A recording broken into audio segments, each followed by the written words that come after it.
Yeah, we are live. All right. Thank you, Satya. Uh, welcome with you back again. With you, I'll tell you Thank you, Parth. the weather has changed dramatically, and I think summer is upon us. So Okay. hopefully, all the headaches of the rain and the rescheduling and all that is behind us. Hopefully, now the season continues to be a Saturday morning league. We have a lot of games to cover today, so we are going to breeze through some of the games. We're going to add color to some of the games that we have picked, and also go through the prediction. So since it's 21 games, we're going to breeze through some of them. Some of the ones which were one-sided, we're probably going to breeze through them, but we will do justice to all the games and make sure we cover all the games. So Satish is here. Welcome, Satish, back again. Thank you, everyone. So without Hello. much Yeah, ado, let's Partha, start. before you start on the game, I had a quick question. Since you brought up that the weather is here, we Yes, noticed that if you look at it, first 2 games or 2 weeks or 3 weeks, we've had very low scoring games. Hardly any games are over 100. Do right. you think it is? I wanted to ask Satish as well as you. You guys are playing. We have within the Glads group itself various views. One set of views says that it is the ground. Another set of views says that it is bad pitch conditions. The Ann Arbor grounds have been terrible. Another set of people say, oh, it is extremely cold. And then there's a fourth one which says that the ball is the issue, that it Mhm. is not the same ball as last year and the year before that. So I wanted to ask you guys before we got into the games, because what really seems to be the issue, because that changes the dynamics all across the board. Correct. I personally feel I've just played one game, so I've just take that with that experience of one game. I felt that in the first week the pitch was a lot of moisture, so it was heavy, so the bounce was pretty low, and it was hard to kind of time the ball and for the ball to come on the bat. So I would attribute it to the pitch conditions and the weather conditions. Cold, I think, I personally don't feel like cold. Once you start playing, the body warms up, so we are fine as long as you are in the action. But this week, I think the weather has, it's been hot. Last couple of days it's been in the 70s, close to 80s towards the day, so hopefully the grounds have dried up and we should see some really true bounce coming along. So I feel like this week you will definitely see some more 80s, 90s, hundreds in that order. Yeah, I think I Satish? agree with Parthiv here. I think it is all because of the pitch. Pitch was wet and the ball was coming slow on the bat, right? So it is always tough to score and hit big sixes or boundaries. And if you're talking about the ball quality, actually I'm impressed because the last two games I have played, and I was able to manage with like even both the innings, like two balls we are good with it. I mean, ball were not getting door or something. Ball condition is even after 12 overs, ball condition is absolutely fine. So I think from the last 1 or 2 years, I have not seen that. We were keep on using at least three balls in a game. So on that aspect, I think as of now, a ball looks like and a good quality ball. But again, we have more seasons to come when actually we'll hit the ball more harder. When the pitch will be more hard, then we'll come to know the Right. quality of ball more. But at this point, I would say let's keep the ball aside. I think it's all about the pitch and also the mindset of the people, because when you go on those kind of pitches and you want and you're batting first, you are actually not looking for 120, 125 or beyond that score. You just want a stable start where you can score 80, 100 run and secure your you know uh, place. That is what my thinking as a captain. Or I played two games, and that is where we always thought around. Yeah, I think the next 2 weeks will probably show us a more Yeah. better picture, and the ball quality also. And yes, the ball quality is good, but yes, it hasn't been hit around. So Yep. once the batsman starts hitting around, that's when the real test will come of the Yes, ball will come. Yeah, wear and tear. exactly. Okay. All right, let's go to, as I said, we have a lot of games to cover. We'll start off with in the uh, order of the games played first. So starting off with the weekend games, that is the sixth, and then there were a few games which were played during the weekdays, the rain rescheduled games. So we'll cover that as well. So I'll go in the order. I'll start sharing my screen so that we can look at the look at the scoreboard as well as we talk about. So the first game I'm going to take is the showcase game of the week, which was Detroit Titans and Dynamites. We talked to both the captains last time, Satish and Vijay, and this game, although didn't live up to the expectation of it being a high-scoring game, I think it was a very well-fought game. Since Satish was on the ground, he has a bird's eye view of the ground. So I'll probably go to Satish first. Talk to us about how did the game progress, and how did you guys manage to again do the choke job really well? It's not really a choke job, I would say. But yeah, I think if you see the game when it started, pitch wasn't that great again, and bounce was not appropriate. But Dynamite won the toss and then they elected to field first. I think they have seen us batting on the first game and they wanted us to finish with the same way as we did it on the first game. A low scoring game is what they were expecting, so that they can, they might have thought, they are better than the dark horses on the batting side and they would be able to manage, because we collapsed on the first game. Again, we did not have a good start, even though they have given us a batting order. And again, as I mentioned earlier, 80 plus run was my initial thought. If we are getting around 85 around odd run on that pitch, we will be comfortable to get defend that 85. But again, we did not have a good start. Amrit got out without facing a ball. He got run out. It was a bad call, so he got run out. And then Abhishek also got out for a none. So actually, after 1 over, we were down for none for 2 wickets. And after that, me and Vihar, as usual, we started. And when I was playing on 3, Dynamite dropped me on a very easy catch. Okay, if that catch probably would have, would have more pressure on us. So I was just 3, and it was very easy catch. Ideally, 10 out of 9 times that should be, caught. But who was the culprit? no, I think I'm not sure. I think Vinod was the guy, but I'm not Okay. 100% sure. Okay. So So, it was the easy catch. basically, we can blame Vinod for the Dynamite loss. All right. No, not really. One catch should not define. One catch, 1 wicket should not Yeah, define the but game. well, you went from 3 to 22, my friend, and the difference was what, 20 runs? Yep, around that. Yep, 25 runs, I think. Yeah. And I think after that, me and Vihar put a good partnership of 39. It was a slow start though, because we were again coming up from the previous game where we had, did not had a good batting attack. So me and Vihar thought about, let's have a steady and slow start where we do not lose the wicket and probably we can score it. And then we were still 2 down for the break. We were about 25 runs. It's still short of 10 runs on a usual day, but we are okay with that because we stabilized that inning and we did not get any other wicket. And when I think me and Vihar put a 39 runs of partnership. When I got out, I thought we had a good platform where we can get into 80-85 run easily from there. But again, our middle order did not support enough. And within no time, like within 7 or 8 runs, we were again 7 wickets or 8 wickets down. And luckily at that time, Love Anand stepped in and scored those very important 11 runs. Okay, Right. that put us from 50 to 66 and made us, more comfortable. It's still, I was not very comfortable going with the 66, but it was better than 50 though. So I Right. think if you ask me, that 11 runs were more important than my 22 or Vihar's 10 run. However, the partnership was important, but that 11 run helped us, towards going into a positive mindset when we were started bowling.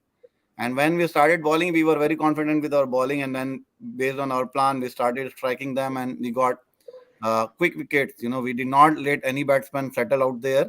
And by the time of the break, they were already 17 for 7 and 12 Wow. or 17 for 7.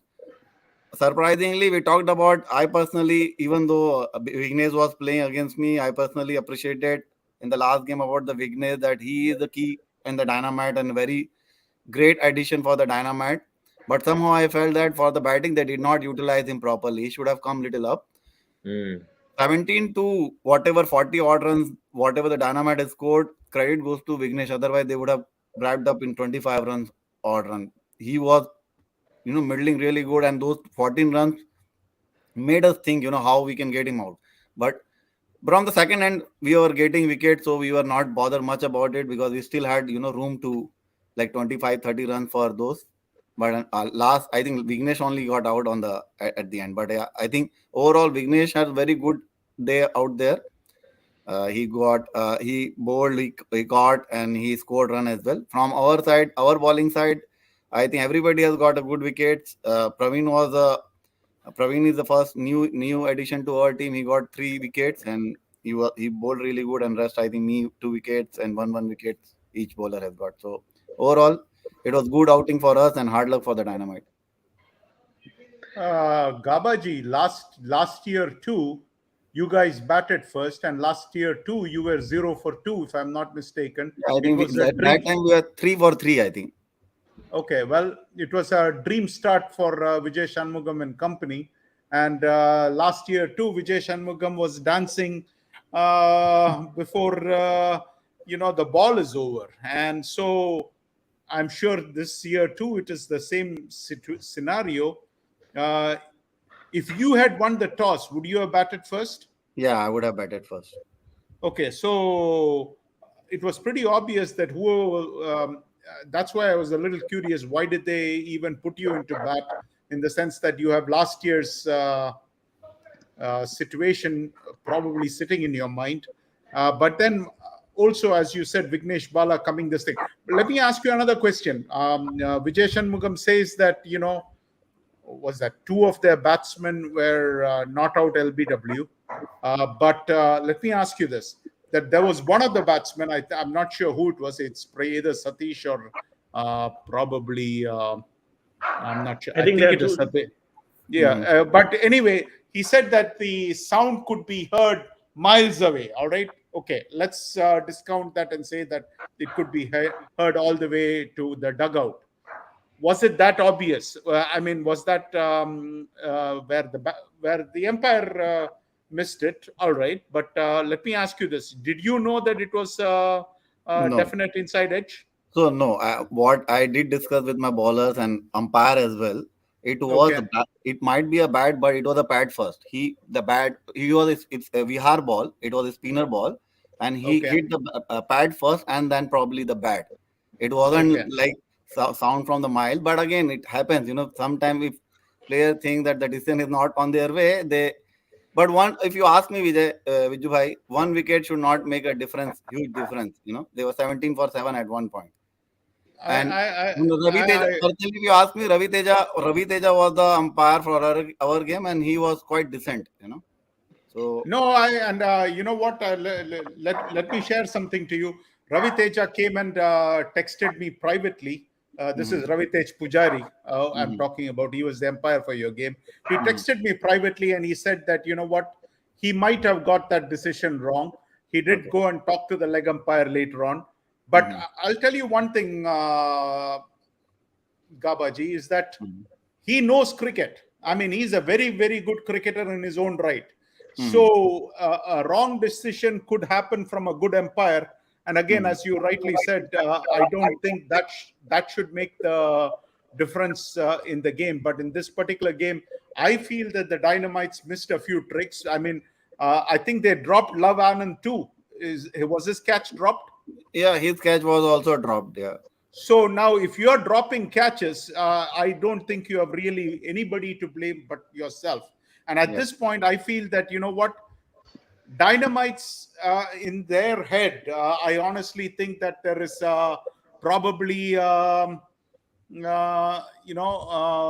is probably, you know what, this is, I don't know what's going on. Oh, you're having lots of this thing. I was wondering where in this world is all this WhatsApp messages coming from. I'm No, sharing. I'm okay, sharing. okay. No, so I was, I lost my train of thought, but I forgot what I was going to say. But anyway, congrats on a great win. But I honestly think that Dynamites made a few mistakes.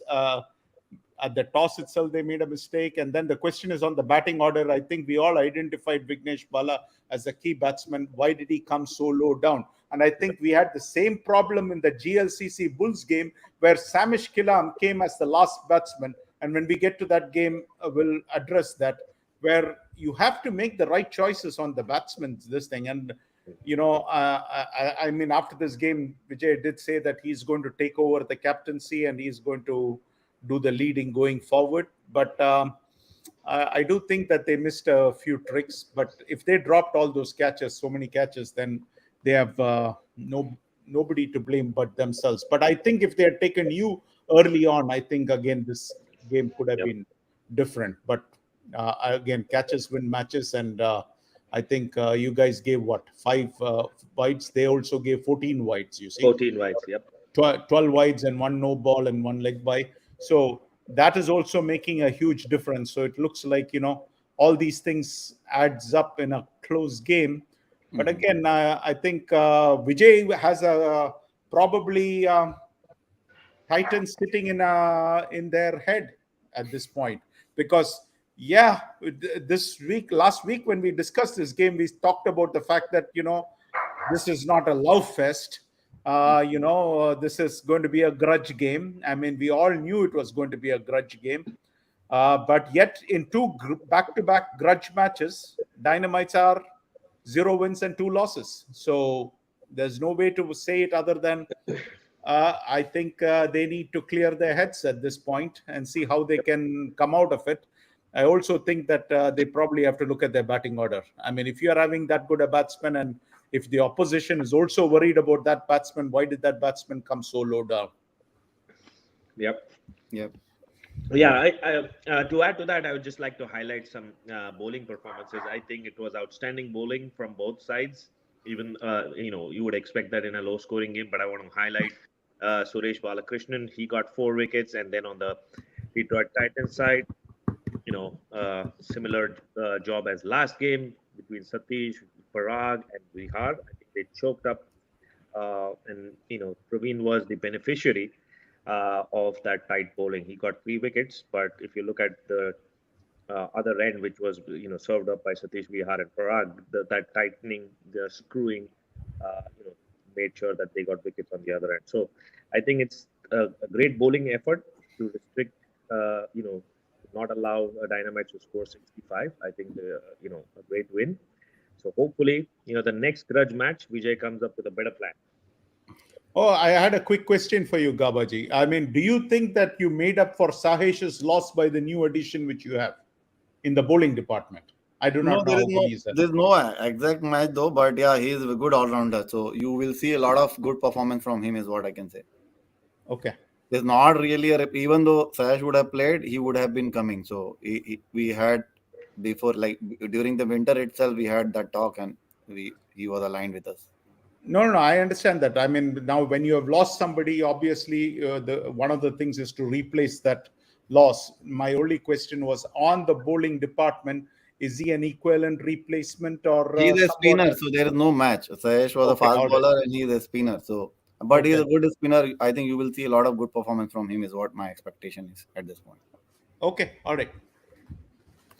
All right. The next game of the week was probably close to be calling as the showcase game of the week last time, because it was again between two relatively equal sides, although they are towards probably the basement of the table, but they are, they must be really looking forward to this game to kind of get a win, because both of the teams have been really struggling to get any wins from last year as well. So this was a good game to actually see if you want to see equal pairing game. The area versus Dark Horses. I'll go to Satish. Satish, walk us Yes, through Parthiv. I think I was having very high expectation from this game, and actually I thought after a game that we played against Dark Horses, I had lots of hope on this game. I thought Dark Horses had a good game against us, so they can continue with the same performance. But I think they bowling the way they bowled against us, or the way they have used the pitch against us, it did not happen the same way for them and against the game against the area.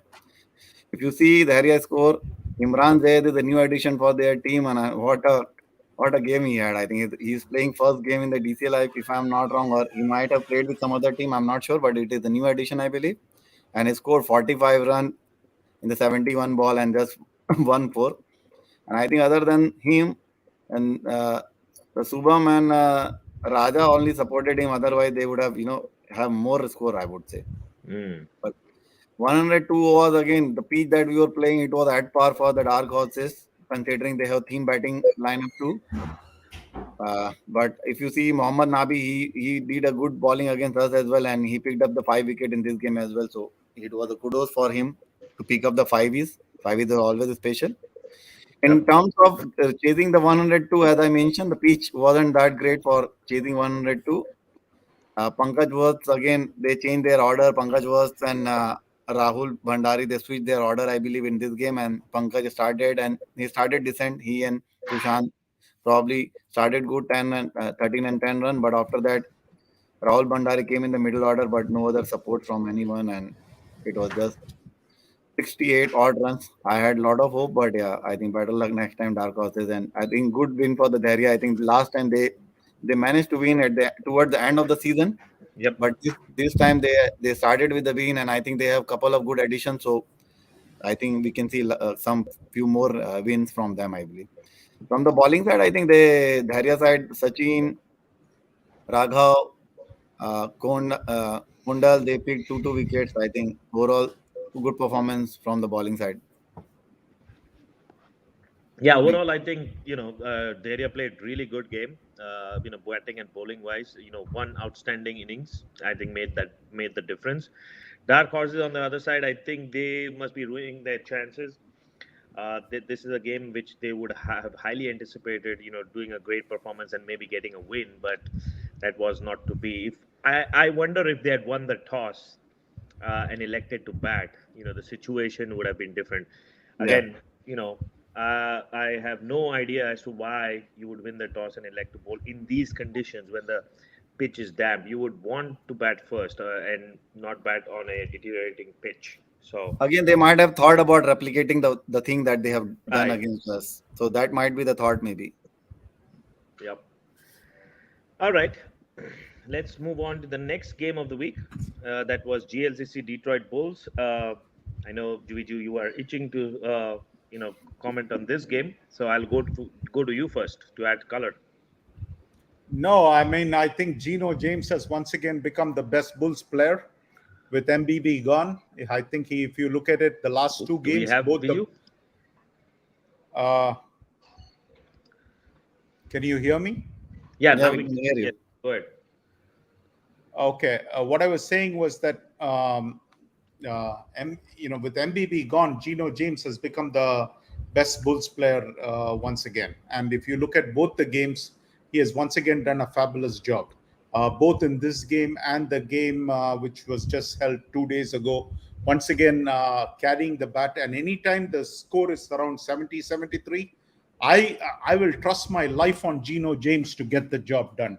He has done it against Glads. He has done it against GLCC. He has done it against some of the top teams. Technically, very correct batsman and a very sound player. Uh, as long as the score is anything under 100, he's very capable of chasing it down. And especially in a chase, he revels in that, and you got to give him the credit for that. Again, what I feel is that uh, Partha, explain to me, how can Samish Kilam come last? I mean, Yeah, I think there is no excuse for that. Yep, and I think over the years, I think I've seen that he's kind of started to kind of fade away, giving others the chance to go up, and just taking the backseat, especially in the batting. So it's I've seen that trend even from last couple of years. I've seen his batting, like Yeah. he probably doesn't rate himself as good as the others, or maybe giving others the chance. But one comment I would I'm a big fan of GLCC from the very beginning. This GLCC from the last couple of or 2 or 3 years hasn't been kind of getting to that point where they look like champion teams. Even this team here, I feel like there is a lot of gaps. They've got a couple of additions. Our own Vamsi KK, he's a good addition to the team, but still there are a lot of gaps, and there are, especially in the bowling department. I feel like they still do not have what it takes to be champion team. So I am really not in their court this year of them going all the way. Yeah, Partha, I personally don't see any logic in Samish coming that low. He has to go above Viral. He's better than 50% of the batsmen there, So it makes no sense. I think this was a captain's blunder, if you ask me. Let's call it for what it is. And again, you know that the Bulls have always played you tough. So why would you take a chance on this game? I mean, I'm not sure, but I think Samish is a way much better batsman and always has been one of the top bowlers in the league. So I think I'm disappointed in the leadership of GLCC. I think they need to go and get their head examined, if you ask me. There is no other way to call it. This is a absolute choke job on the captaincy to send Samish at that spot. So unless there is some injury that we can attribute it to, I see no reason why this should have been allowed. But again, I think, I agree with you. There are a lot of holes in that team. We'll have to wait and see if any of their other additions can come in and plug in the holes. But they are not on my list to go all the way.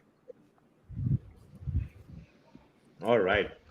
Yeah. So hopefully LCC can prove us wrong. But a great win for Detroit Bulls, I would say. Getting one off the list.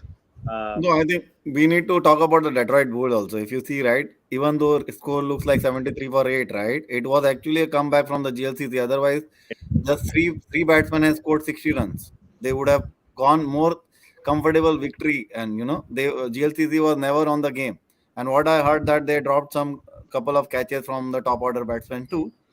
But irrespective of that, 60 runs first three batsmen only scored out of 70 runs when they need it, right? So I think they I agree with you. Have been having more impressive win of six wicket or so. And I think Detroit Bulls are looking very positive, and they are not changing the economics or equation that we'll see. Yep. Yeah. Again, it's the top three batsmen who are getting the job done. So that's something which they'll have to figure out is where else is the production going to come from. And you can't expect a Geno James to bail you out every single game. And yes, in this, the top three did the job. But let's look and see what happens. And I did tell this to Parthiv earlier that Detroit Bull has got the new leadership. Vatsal is leading. I think he's coming back from a couple of years. He was not there in Michigan. And he's a very good bowler. Very young guy. And he is actually, if you see his stats also, he's performing really good with his bowling. Yep. Is this the same Vatsal who used to play for Warriors? Yes, he's the same guy. Yeah. Okay, so I was just going to say, I think they've got a couple of good additions. I think Omkar Atre, I think he used to play for the Warriors too. Yes. So that's a good, I think, and then Vatsal you mentioned. And then I think even this guy here, Chinmay Kulkarni, I think he also, I think I've heard him. He's a good addition as well. So I think whatever the fighter has taken, I think that damage did not happen for the Detroit Bulls. I think Detroit Bulls are looking stronger than the last year, if you ask me. You think so? I mean, anytime you lose a player of the caliber of MBB, you think you're stronger? I mean, I think what's happening is MBB before he could come in the middle and plug up that problems. Whereas right now in this game, you saw that after Geno, it's 0-1, 2-2, 2-2. Whereas if you had MBB there, he would have plugged in that hole there. Maybe sometime more than a player, the team bond make a difference, right? Probably this team are playing better under Vatsal or the new addition, because I know Omkar and Vatsal and couple of these people are playing from the long, right? From the Warrior side.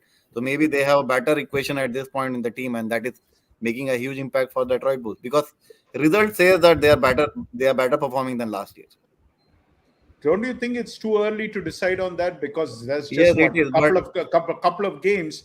I mean, in all honesty, MBB did everything which the team wanted, expected of him. He was there to provide leadership. He was there to provide batting. He was there to provide bowling. And he even came all the way from Wisconsin to play the games. I mean, I don't know what more that guy could have done. I'm not thinking than that. I mean, when you have that committed a leader, usually others will follow that leadership, seeing the sacrifice. So I'm not sure if it is if Vatsal is that great leader compared to MBB in the sense that he's that much superior.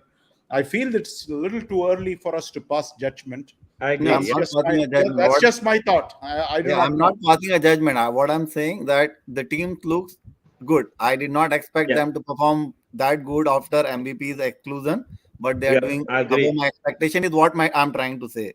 I'm Right, not right. just I think I agree with that assessment that we all thought with MBB's departure, Detroit Bulls would be, not that competitive, but it looks like, they've filled up the gaps. They've got a couple of good additions, so they aren't like rollover, which we thought it might be losing, a couple of good players. So they're definitely in with a chance, and they proved by beating GLCC. So it's a good start for a team that has lost players. So I would say they are still competitive, so we shouldn't rule them out. All right, let's go to the next game. I would like to basically talk about this game. I think Gujarat Lions versus FCC Agni. Again, I think from all the teams that have, the new teams that have started, Gujarat Lions, as expected, has been the best start. The most it looks on paper definitely the best team from all the new teams. It has got a lot of firepower, and Maulik has been able to get a lot of great players from different teams.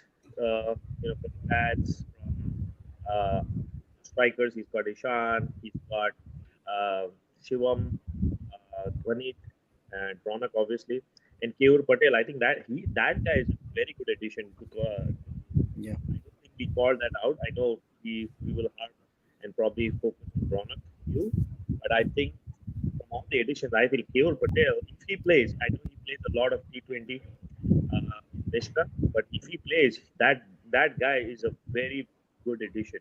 He bowls left arm, bats in the middle order, left arm always being uh, always an advantage in DCL. Score runs really on the leg side. So I feel like he is definitely going to be a player to watch out for. In this game, I think Gujarat Lions, batted really well. I think they posted 84. They could have done more looking at the start they had, but wickets fell at regular intervals, and everyone after KO wasn't able to build up on that score. Uh, Nevertheless, I think 84 was a pretty decent score. Ramesh, used his bonus well. He just had, kept on having faith in his five bowlers. Want to call out Jayaratan Kumbam. Again, last match too, I think he had a good performance with the bat and the ball, and he continued in this manner in this match as well, with 4 wickets.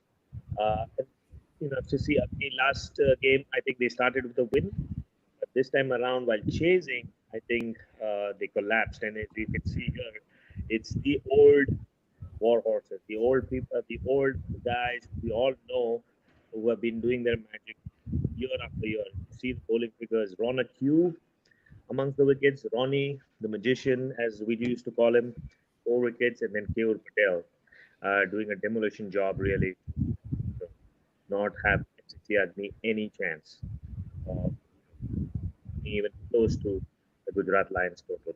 Anything you guys want to add before I can move to the next game? Uh, Gabaji, is it me or is Partha breaking up? Parthi voice is little breaking in Oh, between. really? Yeah. I thought for a moment maybe it was my earpods, No, but I think it is for me I as well. don't think so. Yeah, because it is not clear at all throughout. So Hmm. might want to look into it. Okay, let me test it. How about now? Is that better? This is better now. Yeah. Okay. Yeah, I wanted to ask, do you guys want to add anything to this game? I think this was a demolition job by the Patels, the Ronnie Patel, Patel, and Ronak Patel, all 3 of them. Again, you're breaking up. So anyway, but no, I mean it's a complete one-sided game. So All right, let's Yeah. go to the next game.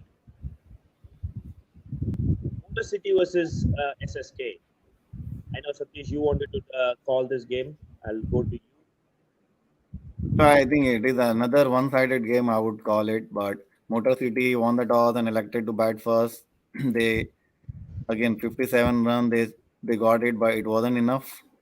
Hurry, other than Hurry, I think nobody was on the double digit, and SSK actually got the Kalyan. Kalyan is their key player from batting and bowling. He wasn't there on the first game. He came back and he had a great outing even on his first game. He was out in India. He is my fellow mate in Detroit Titans for the hardball, and he's a wonderful human being and the player too. Anyone playing with SSK has to watch out his performance. So again, Kalyan was like 4 overs, 6 runs, 3 wickets, and also while chasing down, he was the guy who scored the most of the run for SSK, 17 odd run, and he and Tejeshwar made sure that SSK is at par to chase down that 57 odd run in just 14 overs. So I think well fought and well performed by Kalyan and SSK team. Yeah, after last week, I think SSK would be thrilled to get a win in there. Yeah, But I was surprised by the SSK bowling. They used pretty much everyone. everyone. Yeah, I think when I think Linga has got some wicket or good start, he wanted to make everyone happy. I would say. Using Yeah, eight using I is don't know. using eight bowler does not make sense when you are already getting people out. I'm not sure if you guys noticed. I think the very first game, I happened to look at a video and I saw a woman playing for SSK. Yes, Correct me if Yes, I'm wrong. yes. yes, So So I we saw her the keeping position actually. yes. yes, That's actually, we've highlighted that in our committee and our website as well. She's the first DCL female player, and kudos Okay. to our Lingapan to get her, sorry, in the team. And she's a keeper. Yes, she's a keeper batsman, and we are definitely looking forward to her performance and maybe even honoring her in the at the DCL night. Okay. All right, let's go to the next game of the week. The next game is the Phantoms versus Royal Hunkars.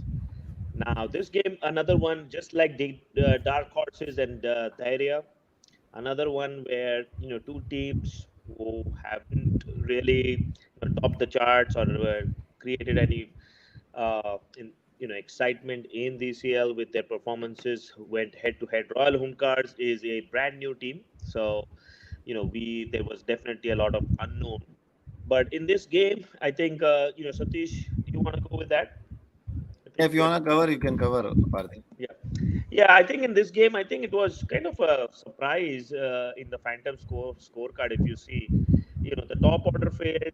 They had some consolidation in the middle, and then towards the end, Sandeep Goduru. I don't know if they got their batting order wrong or he had a wonderful day. He scored 30 of 30 balls, and that 30 runs made all the difference. If you see, the margin was only 8 runs, so those last 30 runs which he got and got the score to 118 made a lot of difference. I think both the teams were generous in their extras. Both of the teams kind of conceded 25 extras, and on the Hunkar side, I think they started really well, and they would have fancied their chances at the start with Krishna Karan Kumar scoring 38 and Swaroop Vicky with 15.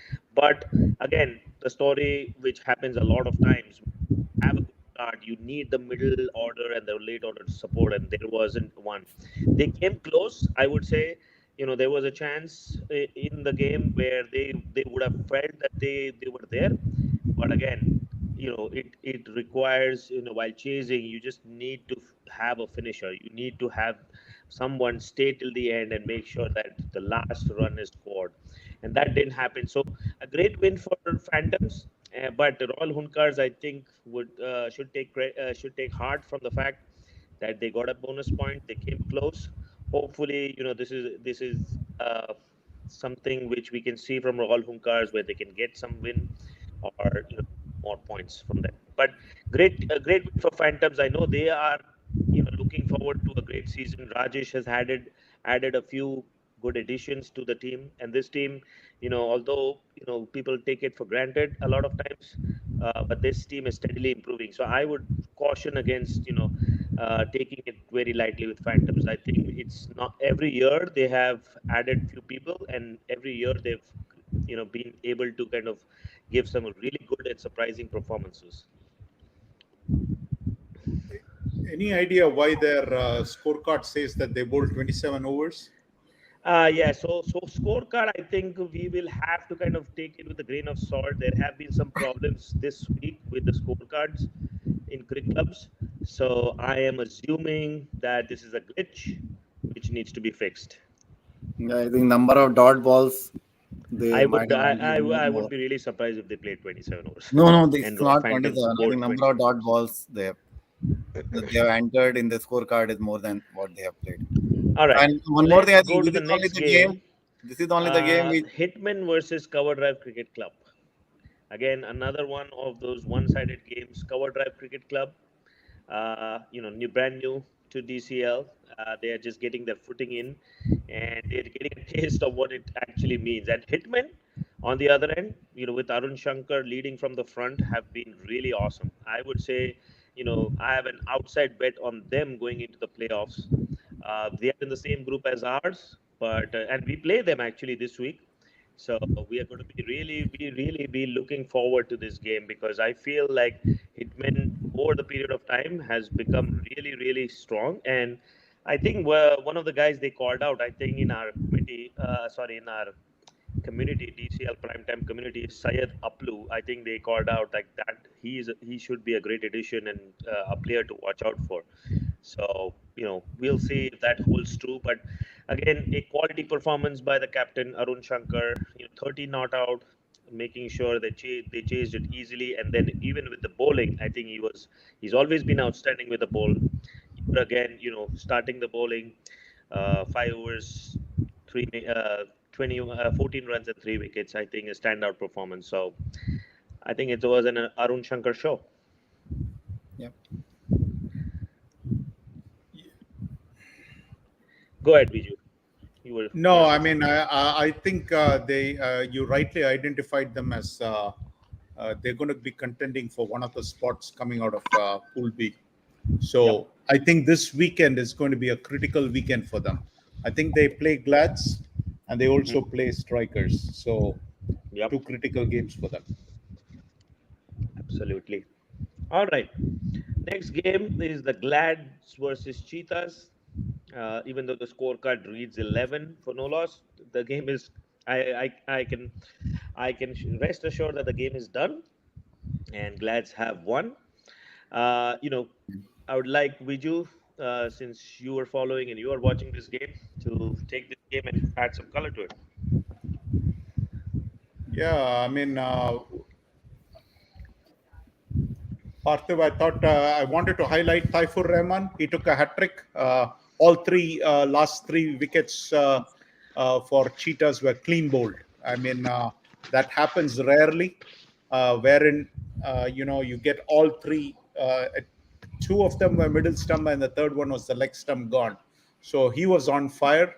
And I also think Naeem Afridi took one of the most outstanding catches, and you'll see that he goes all the way from long off, goes down to extra cover, and with the fence there, he does a baseball dive and takes an outstanding catch, which was almost a certain 2 runs. And you could see that the batsmen themselves couldn't believe that he took the catch. I mean, there was no way that catch should have been taken. In fact, he was their best batsman, at least on that particular day. So I wanted to highlight those two events. Otherwise, it was a one-sided game.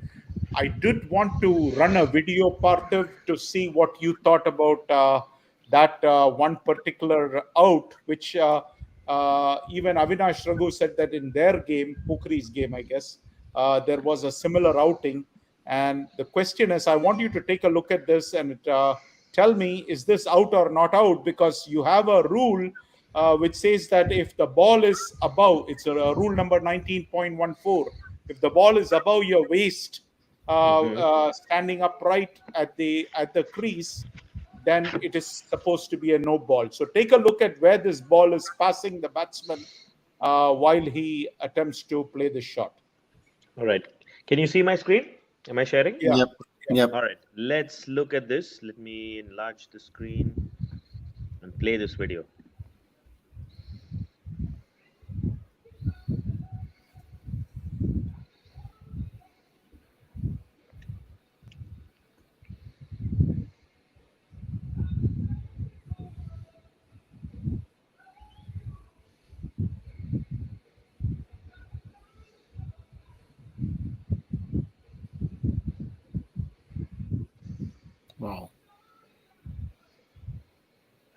So, Gabaji, you're the rules expert. Now, you tell me, rule number 19.14 says that. No, whatever you explained was the Yeah. right rule.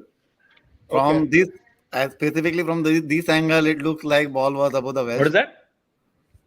You break. What I'm saying, from at least from the angle that video has been captured, it looks like the Hello? ball is above west and it should be called a no ball. Viju still here? Partha, I can hear Gaba loud and clear. You're the one who's having audio and video difficulties. Oh, I'm hearing a lot of background. Yeah, We I'm can not hear sure. you. But you're Okay. breaking up, you see. Okay. So I'm not sure what is going on. But I'm just saying that that's a situation. But so Gaba, for you, that was a no ball. For me, that was a no ball. Partha, what did you think? I think it was definitely no ball. There's no. All right. So our good friend Amar from Raptors was the umpire on that one, and he, But it, uh, he didn't think it was a no ball, but I personally think that was a no ball. Otherwise, we need to get rid of that rule from the rule book. You can't have that rule in the rule book. See, I think it takes a very brave umpire to call that a no ball, especially when the batsman is bowled. But if you look at where that ball is passing, that. Yes, I agree it is dipping, but at the same time, remember where he is passing, it is well above the waist. yeah, it doesn't matter whether the ball is hitting the stump. And also, it is not specified in the DCL rule book because it's ICC rule, right? Something which is not specified, the ICC rules apply. So, No, 19.14. Go and look in your rule book. It's there in our DCL rule book too. Yeah. I mean, okay, I'm sure this I is think we there. might have added it this year. Yeah, I think we No, added it. It has been there last year too. Yeah, Okay. anything It about has the been. waist high is It a was. no It ball. was Yeah. there even when I was there, Gabaji. Right. Okay. It is there. It's always been there. Now, Yeah. my question is, you've said Amar called out. Was he the main umpire or the leg umpire? He was the leg umpire. Leg Okay. umpire. It's a leg umpire call. Yeah. That's what I was making sure. So, Yep. I mean, I don't know how he missed that, but yeah, for a leg umpire, that should have been even more clearer. Yeah, So, but anyway, but I thought I should throw it out because Avinash Raghu also said the same thing happened in his game. I'm not sure which game that was, but it happened in their game where they had a similar out. So obviously, this might be a problem which keeps cropping up. But I think the leg umpires have to take a bold call. Yes, the batsman might be bold, but it's a question is where is that ball passing when the batsman is standing upright at the crease. I think that's what really matters. But otherwise, if you ask me, it's a one-sided game. Glads took care of business. I actually, thought the Cheetahs. no, I thought the Cheetahs are a pretty decent team, is what I felt. Yeah, I think Cheetahs are the Kings 11, so they've been around. Okay. So they have some players who have been around and been playing. But I wanted to add on that no ball rule. We had a similar situation in the Glads game. I think Satya probably remembers where there was a no ball, and the no ball was called. I mean, there was no wicket, so fortunately there was no controversy. But the no ball was called after the player, I mean the batsman, hit, and the run was completed.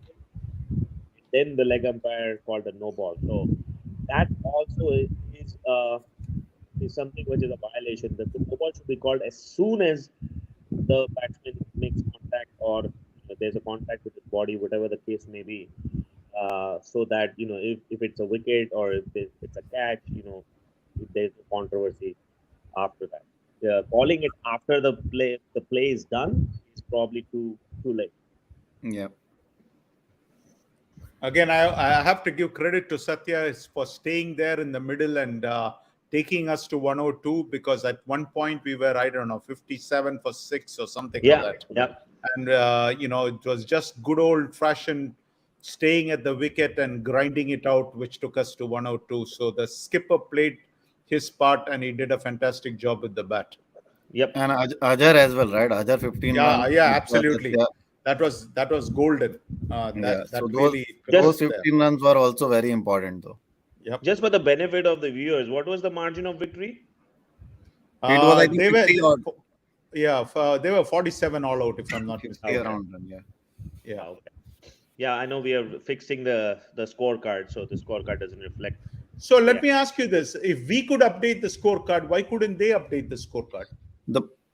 what I understand, we probably from the next week we need to give this understanding. If at all cricket clubs fail again, only one captain has to take the responsibility and update it properly, because once you submit the scorecard, it is getting locked and Right. it's very tough to get it unlocked. So one might have happened in this particular time, Satya might have updated from his side, right? Okay. But when he submitted, scorecard got locked. And somehow, specifically for this particular game, I tried multiple times. I think KK also tried multiple times to unlock it. But unfortunately, as soon as we are unlocking and Cheetah's captain is taking over, it is getting locked again. So that was a So while we are at it, why not we talk about this cricket club's disaster? I mean, this website is not getting the job done.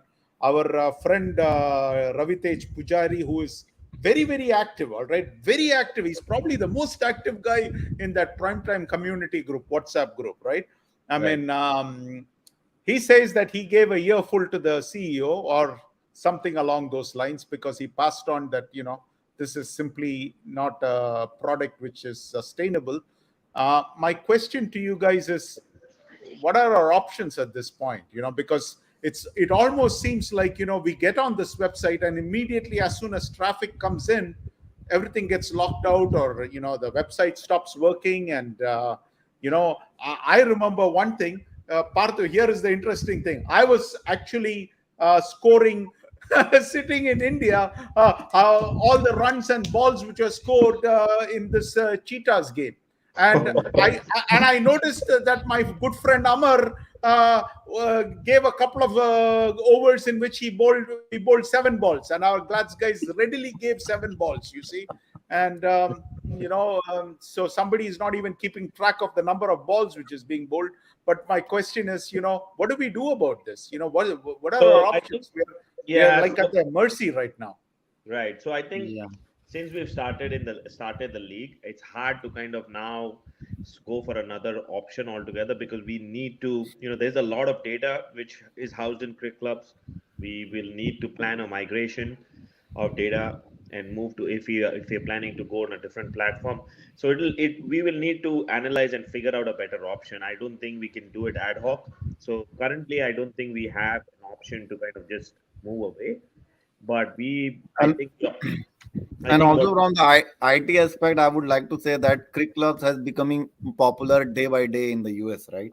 Correct. And this particular time where they are getting the full-fledged crowd coming into the cricket clubs over the weekend, I think they did not expect the incoming flow. I think they need to upgrade their server or whatever they need, like the load balancing is whatever they call. They need to change that so that they can actually entertain those much traffic. Probably because it's a big business for them, because as you are mentioning, right, lot of leagues will be disappointed over Greek clubs not performing back to back weekends, right? So I hope they will be working on, otherwise they will lose the business. Yep. Yeah, I agree with you. I mean, this is entirely on cricket clubs. I mean, I honestly feel that we are in a very tough situation in the sense that the product is not working the way it's supposed to work. Right. And if you're the CEO, well, I think you need to. The buck stops with you. It doesn't stop with anybody else. It's Yeah. your job to fix it. And this is unacceptable, because if this continues, soon people will say, you know what, I need a better option. Right. And it's only a matter of time before somebody else builds a better mousetrap. All right. Yeah, a couple of, I think, in the community, was it, or in the captains group, I think a couple of people have been using a different app which Stumps. you can what is that, Stumps? It was a Stumps. It is a free app where you can randomly create a game and can start scoring. I did use that app, but it Hmm. is not as again. It's a free app, so it's good to go for a scoring instead of the paper. You could have used that app, but that is far away from the cricket club at this point, from the overall aspect of the league. Okay. Yep. But yeah, we will need to evaluate options. If this continues for another week, I think we'll definitely have to do something about it. So we are giving, this week, hopefully trying, make sure we've escalated it. We've made sure. But Honestly, Parthiv, I don't think, even if it doesn't work this week, I don't know what options you that is have. true. I think you are Yeah. stuck till the end of the season. I don't want to give anybody a wrong Right. impression that, you know what, we are going to change, because I really don't think we are in that position, honestly. Right. I mean, I don't What think that the committee is in any position to change anything. Yeah, you can look for changing next season, but this season you kind of are stuck with them, and you just have to hope that they'll get their act together. Yep. Yeah, what max we can do, we can put some pressure on the people that we are working on, that this is Yep. not acceptable. Yep. That's the only thing. Yeah, you are right. We can basically talk to them and make sure that we are heard. But yeah. Yeah, because I don't want somebody watching the show to say, "Oh, Parthiv said this, so you know what? Starting week 4, we need a better option." And if it doesn't happen, it's on Parthiv. Not really, because really we are all of us are in it together, and we are in a very tough situation, and none of us are enjoying it. That's the problem. Right. Right. All right, let's go to the next game. Another one-sided affair: Sterling Strikers versus Marvels. Marvels is another new team joining DCL community. Sterling Strikers, won the toss, elected to bat, and they had a field day. Really, if you see the middle order, Mohammad Amir, Ijaz, Ali Akram, all of those guys, the mid 30s, 20s, just piled up the runs, and Marvels was generous, giving 24 extras as well, which attributed to a score of 147. And 147 on that day, in those conditions, is almost an impossible mountain to climb. And similar to SSK, I think Marvels also experimented with 8 bowlers. Being a new team, I'm guessing they're taking this their first uh, outing as more of like, let's go out and play. Let's see how we do. But they are quickly going to find out that it's going to be really hard to keep up with this kind of, if they keep up with this kind of performance, they're going to be at toast with every team, and they're going to be running for leather every single game, especially if they give the opposition the toss. I think they're going to have a field day against them. Marvels on the other side, there's not much to write about. When you score 47, uh, none of the batsmen really contributed, and it was all the way. At the scoring, the scorecard doesn't show you accurately, but all the bowlers, pretty much everyone they tried, picked up wicket. So, uh, all in all, I think a very comprehensive win for Sterling Strikers. Even though they have lost a few of their big names, I think they are still a force to reckon with, and they still should be able to kind of make the playoffs. I think. Parthiv, I have to give a shout out to um, Tala, Saad, and Omar, and their skipper, because in tough situations, because they lost a number of players. They lost Jawad, they lost Mansab, they lost Raza, they lost Raza's brother, Haider, and then they lost No, their Hyder's best not there, batsman. right? No, there are two Haidars. Oh, There is okay. Raza's brother, who's Haider. Sayed. Syed Haider. He moved to KRCC, and Oh, they also lost Ali Abbas. Their best batsman from last year. So you really have to say that I thought Sterling Strikers was going to be in real trouble, but if you look at their performance so far this year, it's like. It's been eye opening. So you have to give credit to those guys that they were still able to ride out the storm, and they're putting out some real good performances. And many of these guys are getting opportunities to play. yeah. Asan did a fantastic job, I guess, so far, because 147 is the highest score. Is it the highest score of this season? I'm Yes. not Yes, sure. I think so. Yes. Yeah, especially in tough circumstances. You see, when you can score 147, when everybody else is struggling to get to 3 digits, you have to give credit to them. Even though you say, okay, Marvels is not the that great an opposition, but let's understand one thing: you can only play the opponent who's there in front of Right, you, and right. so Sterling Strikers have done a fantastic job, and their team management deserves all the credit in the world. Omar Khan and Tala and Ehsan Ansari, fantastic job. So, great job, guys. Keep up the good work. I'm happy to see them performing.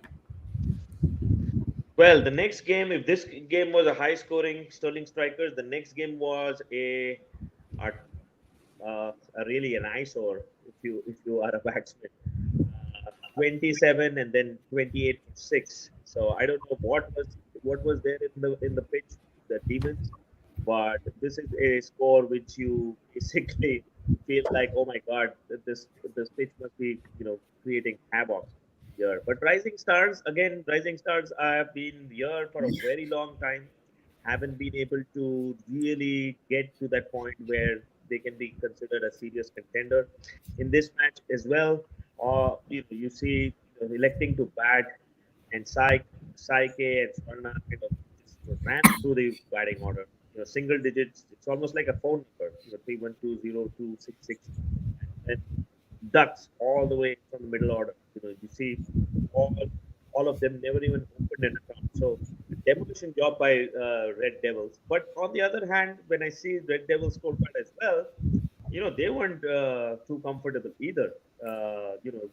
Chasing 28, you would expect a team as experienced as Red Devils with some of the guys who Venkat has been able to bring along, Gagan Singh, and then you have Chanakya Lokam, uh, Sai Purdy, and Swarna. We had all talked about how they have been able to perform in the last season, but they too struggled and eventually crossed the line, losing losing 6 wickets. Ravi Patel was the thick in the action, picking up those 4 wickets. Even though Red Devils would have liked to change it comfortably and reflect it on the scorecard, maybe a loss of 1 wicket or 2 wickets, that would have made it even more impressive, the scorecard. But nevertheless, they got all the 5 points which they wanted. In Rising Stars, I would say, would like to forget this game in a hurry.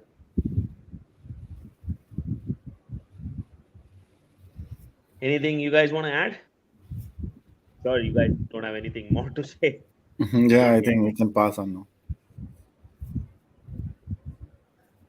All right, let's move on to the next game. Hawks KRCC. This is a game which had been washed out and was played this, and KRCC has been wanting to play from a last couple of weeks. Unfortunately, their matches keep getting impacted by rain. And I was actually looking forward to this game because I really wanted to see the KRCC roster as to who's in and who's out, because they have a lot of surprises. So finally, they got to play. So Satish, I want to take it to you. What do you say about this game? So yeah, again, this game I think one of the best game I would say from the last week, where uh, champ- champion from the last year is playing with the semi-finalists Hawks. And Hawks, if you see the Hawks, they scored 84 run. I'll just try to get a highlight of it, where Mm-hmm. 84 runs in the KRCC bowling. I think they had decent bowlers even in this game, if you ask me. However, they might not have their full strength, but still they have enough Yep. firepower from the bowling side. On the other hand, surprising me from the KRCC side, 17 extras, right? Generally, if you are a mature enough team, 17 extras are, if you ask me, it's way too much for a mature bowling like KRCC. From the Hawk side, I'm very again disappointed. I think we did talk about it, and I think again I have a couple of games where I will talk about it. I'm again not happy with the way they are batting order. Shashank has shown the potential in the last game. He has shown the potential in this game. Again, he is very down the order. Why he's keeping that down the order is something that maybe Vikram, whenever the Vikram comes in the show, or probably have to reach out to him personally to understand why Shashank was batting so down lower in the order. I think the person we talked about in the last week as well, and he has shown the capability where he can score easily, right? And against bowling like KRCC, again scoring 16 runs is very good, I would say. Other than Shashank, Arun and Rashid also had scored 13-10 run, and then with the help of extra 84 runs. In that pitch, I would say still a very good total. And Hemant had a really great outing of picking up the 5 wickets. Was again 5s are always special on the first game. And Hemant had a really good outing because of his batting as well. He is the one who has scored most of the run from the KRCC side of 26 runs. Other than the Raja, nobody has supported him well. Ali and Jivan was like quick wicket for Hawks.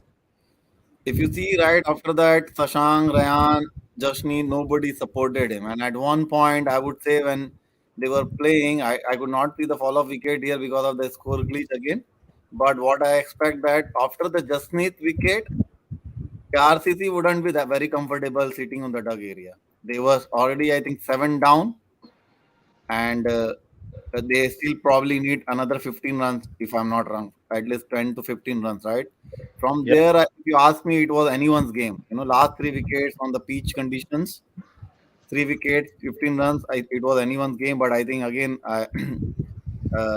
Vijubai was talking about Sayyed, right? He is a Sayyed Heather who he was talking about. He and Onkar has played those additional 10 odd runs with some extras also. Might have contributed them to win this game. Again, I'm not happy with Hawks being 20 extra. Again, I consider Hawks is one of the good bowling side where giving a 20 run extra when you are just put 84 run. If that extra they would have cut down those extras, probably they would have been a better position. Again, I'm again surprised with Sashank bowling one ball. I hope everything is okay with him because he is on his best at this point, and I do not want him to be injured and contribute more on the Hawk side. That is pretty much. I think Vikram pick up the 2 wickets, Harish pick up the 2 wickets, and Yashwant also picked up the 2 wickets. And I would say KRCC barely managed to win this game, losing the bonus, and Hawks won a bonus point even though they lose the game. I think there are a lot of positive that Hawks will take it from this game because they were playing with one of the most strong unit at this point in the DCL, at least on the paper it looks like. So yeah, Right. that is my observation for this game. Gabaji, did you umpire this game? No, No, right? no, I wasn't. Okay. Okay. Yeah. What is surprising is, yeah. Go ahead. Sorry, Viju. No. Go ahead. That's fine. No, I was going to say. I mean, towards the lower end of the KRCC batting order, I don't know why they would be basically trying to block. If you see the batting strike rate, like just need 7 runs of 34 balls. That's unjust need like batting. I would. Actually, Parthiv, he does that quite often. I mean, in the sense that he has a tendency to go there and stay and watch the how the innings develops and Yeah, things but like I that, mean, he's a slow. and then He's a once slow starter. But and then he ups the scoring rate once he gets eye in and the team is in a right. safe situation is where he turns on a different set of gears. So Yeah, yeah, but I think 34 balls was a little too much. Yeah, I agree that he takes his time in the first 10, 15 balls. He doesn't score, doesn't go for the big hits. But once eventually, I think after 15, 16 ball, I think I see him, taking more of the risk. But this was very uncharacteristic for him. And that adds to the pressure. When you play so many balls and you don't get runs and then you get out, that adds to the pressure. Yeah. yeah, I think the champs are still the champs, and until they lose, you really can't Yeah. find too much fault. But I think Hawks will probably take consolation in the fact that they at least got the bonus point here. So Right. at one stage, they were. Can you look at the fall of wickets? I mean, It Parthiv, I won't mean, show here because it Yeah. wasn't Oh, a live so, scoring, right? okay, all right. Because I thought that they had lost quite a few wickets, but yeah, since we can't see it, it's okay. yeah. So yeah, nevertheless, I think Hawks will be very happy with the bonus point that they got. So,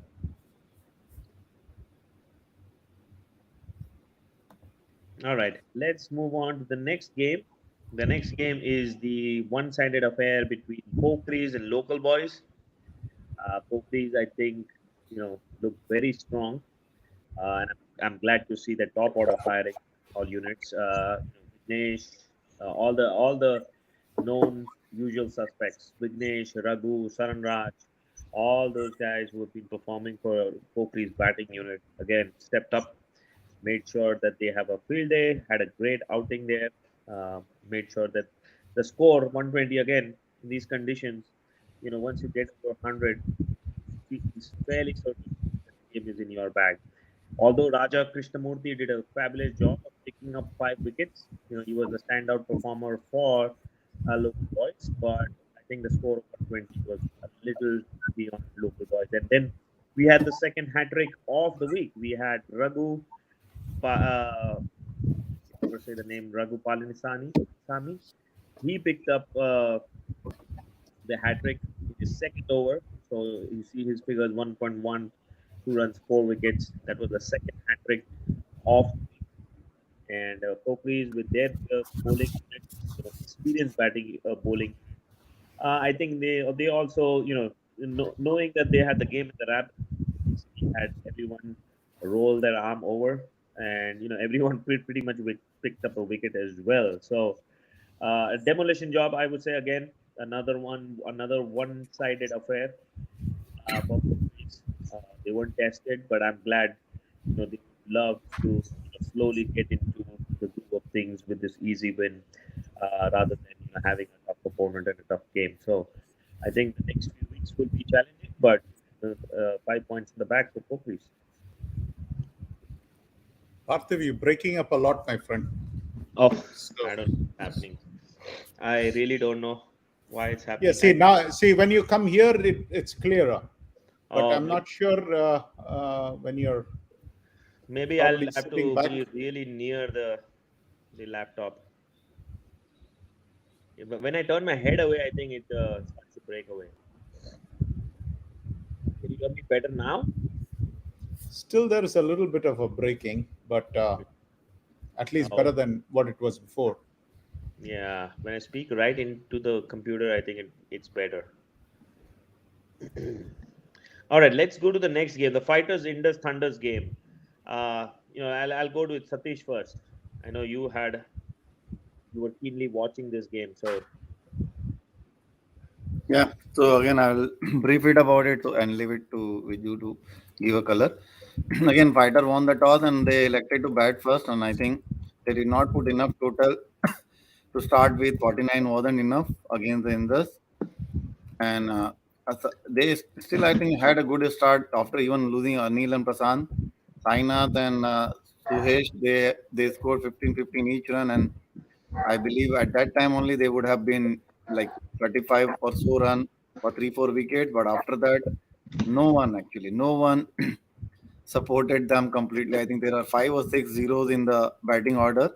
That is where with the 10 run extra, they could manage to get 49 run.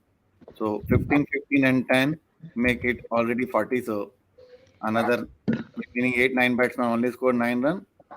Manoj Manoj picked up the 2 wicket, just 4 run. I think that was a good bowling from him. And other than Rao Ghanta, I think these two are only pulling up the Indus at this point from the batting and bowling both aspect. Rao picked up the 4 wicket in just 7 run, giving 7 run. I started watching or following this game, I would say, when the Indus started batting. And again, this is the question that I'll ask if Parthi allows me, if he is not yeah. having that question, to Srikanth when Srikanth joins. This batting order, actually, I have a question on the batting order on the Indus. Manoj is opening and Verma is going 8 down, Verma is going first down. So lot of changes on the batting side. But again, let's talk about this game first. They did, again, for chasing 49 runs, Indus did not had a good start. The first 3 wickets were gone cheaply, and then after Manoj and again Manoj Rao, Manoj and Rao Ghanta again has supported their batting, and I think around 30 odd runs or 25 odd runs partnership. They they did it, and that actually helped them to win this game. Towards the end, also this even though scoring 49 runs, they took 24 overs, right? Because Chetan and whoever came after that, right, they were taking a lot of time to settle down. And at one point, I felt that when two over 3 run, 4 run was required, I said again it is anyone's game because 1 or 2 wickets here and there, it would be again Indus will be on a sad back. Indus won this game, but again, I think they might not be happy. This was the second game that they played, and the third game which we'll talk about in soon time. This is the second game that they played, but I think they might, after losing the first game, they might not be very happy with this game win as well, and they might have thought about lot of things that might have reflected in their third game. We'll talk about it in when we'll go to that game. With you, over to you. No, again, I'm not sure what to make of Indus's batting because we have seen this over the years, and Parthiv can correct me if I'm wrong, where Yep. they always change the batting order up and down. Yep. And the way I understood it is they want all their players to get into the groove. They are Yep. playing for the playoffs. And when you have won three championships in the last, I don't know, 5, 6, or 7 years, it's tough to really call out their strategy in the sense that they are getting the job done. Now, even this season, if you really look at it, yeah, they look shaky, but it reminds me of Narsimha Rao's shawl, Uh, it looks like the shawl is going to fall, but the shawl never falls. And I feel with Indus, it's almost the same thing. They look like they are shaky and they're on their last legs and things like that, but they somehow seem to get the job done. So, All right. um, yeah, I mean, after seeing the first game, I voted for fighters only to see that Indus turned around and put boo boo on my face. So I don't know what to Indus, say to that. Indus does I that quite a lot. I think, yeah, you are right. Indus Thunders are just like the Mumbai Indians. I follow both of them very closely, so I know. The Mumbai Indians too have this habit of starting slowly. They lose first couple of games. They are experimenting. Even this year, you see the opening slot. They had a few options they tried out in the first 4 or 5 games, and then finally now they are settled. Same way, Indus Thunders. First 3 or 4 games, you'll see a lot of movement. You'll see a lot of unsettling changes, but eventually they'll settle down.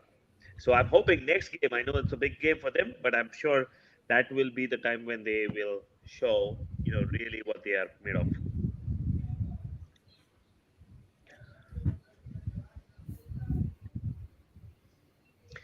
Can we move to the next game? Yes, please. All right. Am I sounding better now? Yes, better. Okay, I moved to headphones. So let's hope that is better. Okay. The next game is the Spartans versus SLCC Guardians. Even though this game wasn't something which people were flocking in to watch, this game turned out to be a real nail biter.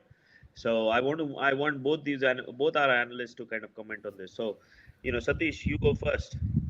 Yeah, so this is again the lowest scoring game where Spartan was able to defend the low score. I think our favorite from the analyst side, our favorite was SLCC Guardian, right? Where Yes. almost everybody voted for him, and I think they did not at least met our expectation in this game. I think, from the bowling department, they did quite good, where they were able to manage Spartan getting 44 all out. I think Spartan had the similar outing for the previous game as well, where they could not score enough run. But in this particular game, other than Akhil, nobody has supported. I think again there are 4 5 zeros in the Yeah, that batting. is so. Yeah, if you see the SLCC Guardian scoring card, oh my God, there's like six There are zeros six or five seven zeros. zeros. Oh wow. Yeah. So again, I think that is where this game, even though went little close, where uh, they wanted to win with a certain run, like 7 8 runs with the 3 4 wickets, but I think the way wicket were following, I think it was always a Spartans game when after 4 5 wickets. Yeah, especially But when extras is your highest scorer, yeah, you know that you have had a very bad day. 37 12 extras. All the first three batsmen were zero. Again, after that also there are a couple of zeros. So I think total 7 zeros I can see. Wow. So I think again I personally think that SLCC Guardian, the second team, is not that strong, or I would say they are still focusing on one team. So they probably need to gather again and SLCC Guardian and probably shake it themselves. I think they can do better than what they have done in this game. Yeah, the more I think of this two-tier system or two-team system, the more it kind of defeats the. Yeah, I am off. I've completely gone away with this two-team system. It never But works. But good that they did not disturb their main team, right? Yeah, They did not share the resources. At least at this point, I don't know everyone, but at least at this point, it looks like they did not, whatever the resources they wanted to hold for the Legends to be a very competitive team, they were able to manage it. right. If you ask me. Yeah, so I think that's if they make it clear that way that this team is just to have fun and the other team is the competitive one, I think that makes sense. That But makes sense. Yeah, that. But time and time, I've heard from Satish as well as some of the other guys who have come that they are trying to make both these teams strong. That I don't see happening. That may take some time because I think still SLCC has a good name, and if they can get some talent who is ready to play for the Guardian, why not? Maybe in the coming years. Yeah, but you see, the legends will absorb them as soon as he gets to, perform for Guardians. The legends team will get him. Yeah. So that's always going to be the trick. All right, Viju, what do you say? Well, Parthiv, I think we have to go with the magic masala here. So this is the memorable magic masala moment. And now, my good friend Satya had already said, Viju, when the committee decision comes out, I'm sure you're going to do a little bit of roasting. Well, the committee decision did come out, so let's just back up here. Because there were a lot of omelets which were made, and so I wanted, before we get to the omelets, I wanted to. We all know that Trump lost a civil case. He had Hmm. to now. The understanding is he has been docked $5 million, and I told last week that the only thing that works in a court of law is facts. Hmm. Everything else gets thrown out of the window, and elections have consequences. So too, if you ask me, filing frivolous complaints and stating obvious lies have their own consequences, irrespective of who you are, irrespective of whether you're Trump or whether you're Jagan Konda. Because at the end of the day, the law has no favorites, and Trump found out the answer the hard way. So too, I believe that Jagan found out the hard way that, you know what, you can file a frivolous complaint and you can file a baseless complaint, but at the end of the day, people are not fools. They're going to be able to see through it. And on the last week's show itself, I challenged anybody who can read English to show me one word in Sudha Kiran's email which says money or pocket money or any of those things. In fact, I would say that there is a better chance to find a life on Pluto than to find the word money in Sudha Kiran's email. And just hear me out. Obviously, it all came to this thing. The committee did come out with a decision, but I wanted to go over that. I mean, I felt, what, the amount of lies which were being said, it didn't fool anybody.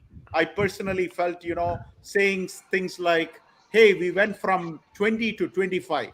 Well, there's no truth in that. Saying that, somebody took money, well, there's not one word of money mentioned. In fact, guys, I felt that the amount of lies which was being generated was so much that, I can't even see. The eyes were getting fogged up. It was that bad. It was like, come Oh on, my guys. God. I mean, it's like the amount of lies is just fogging up the glasses. I can't see anything, guys. I mean, stop it. All right. And so I was very happy with the decision which came out, because if you ask me, I think the other committee members are doing a good job. If you ask me, if I start with Parthiv, he's giving his communication out. Gaba has got all his rules there, has done a fantastic job of updating the rule book. KK has been fabulous with the scheduling and explaining how things are going to work out, and randomizing things. And then Vijay Shanmugam has been doing a fantastic job with the grounds. We have got all Saturday games. I mean, I give him credit for that. Sure, the Ann Arbor grounds are crap, but nevertheless, he's working at it, and he understands that that is crap, and he's going to try to get us different grounds. But these guys are working hard. And then you have Maulik. I have no complaints against Maulik, because the league owed me some money. I got my money back. So there was one person who was sitting there and making obvious misstatements, and it was looking bad upon the rest of the people. So surprise, surprise, when the decision came out, I was not surprised, because I saw this decision coming miles away. And I wanted to read out that this thing which said was that, what they said is basically the committee did not see much misconduct or ill intent in the emails sent out to Jagan Konda. And then Then comes to this thing that Jagan himself has decided to take back the complaint. Now, anybody who knows anything knows that you take back a complaint only when you know that you have no hopes of winning that complaint. All right. So the captains are not fools. None of us are fools. Telling misstatements is not the way to go. I think Jagan needs to come back and recover from this. He has made some mistakes, and these were two obvious mistakes. He got caught, and you know what? He'll be smarter for this. And next time he's not going to do this. I'm not going to take away anything from what he has done for the league. I told you last week itself that the guy has done a lot of things. I still rate him as one of the better umpires in this league. He knows his LBW decisions. He spends a lot of time of his own personal time for the league. But sometimes you get carried away and you read things which are not there. And as media, it is our job to call out a spade and to call bull bull. And I think that's exactly what happened. Was this the right decision by the committee? Yes, because you know what? I honestly feel that Sudhakiran did nothing which was controversial. Yeah, he was a little emotional, but you know what? When you are playing with a lot of passion, yeah, that's part of the deal. But the wheels of justice turn slowly, but they grind exceedingly fine, and that's exactly what happened here. But you know what? The SSCC guys, after this committee decision came out, they decided to celebrate. And the guys, they have a number of players from Lansing. I don't know if you know this, Gabaji, but one of them is Hari Kurada, who is my former teammate who played on Glads. Now, these guys rented a limousine and came all the way to Ann Arbor to celebrate this committee decision, which said that Sudhakiran is not guilty. All right. So they came all the way. And then instead of celebrating with a cake, they had this omelette festival. You want Mexican omelette? You got it. You want, what is that? Farmer's omelette? You got it. You want to eat meat omelette? You got it. You had guys like Hari Kurada saying, I am so happy that the very first ball itself, he got out and walked back into the pavilion. You had what? 6 ducks there. It was not just, they had triple omelettes. I mean, you name it. These guys celebrated in royal style. There was absolutely no reason why they should have lost this game, but they lost the game. They were celebrating too much. And I think that's exactly what caused the downfall. But let's say one thing, they at least, changed the outcome in the very next game. I would like to congratulate them for the next win, but this one was a dismal performance.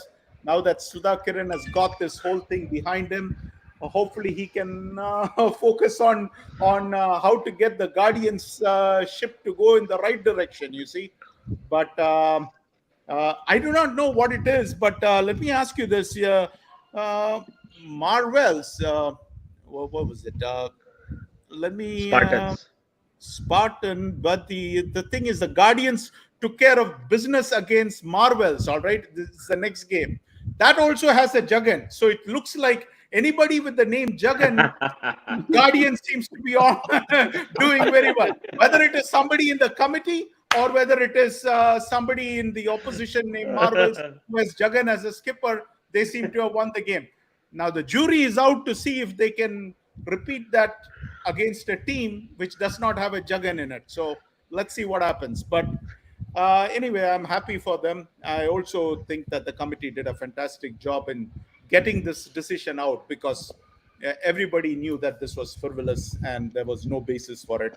I'm happy that things are done. But I also think my friend Jagan has to, get his act in order. Simple as that. But he's done a lot of good things. So let's concentrate on the good things. Let's not file unnecessary official complaints. That is why last week, if you ask me, I did not tell Sudhakiran to file an official complaint against Jagan, because I wanted the statute of limitations to run out.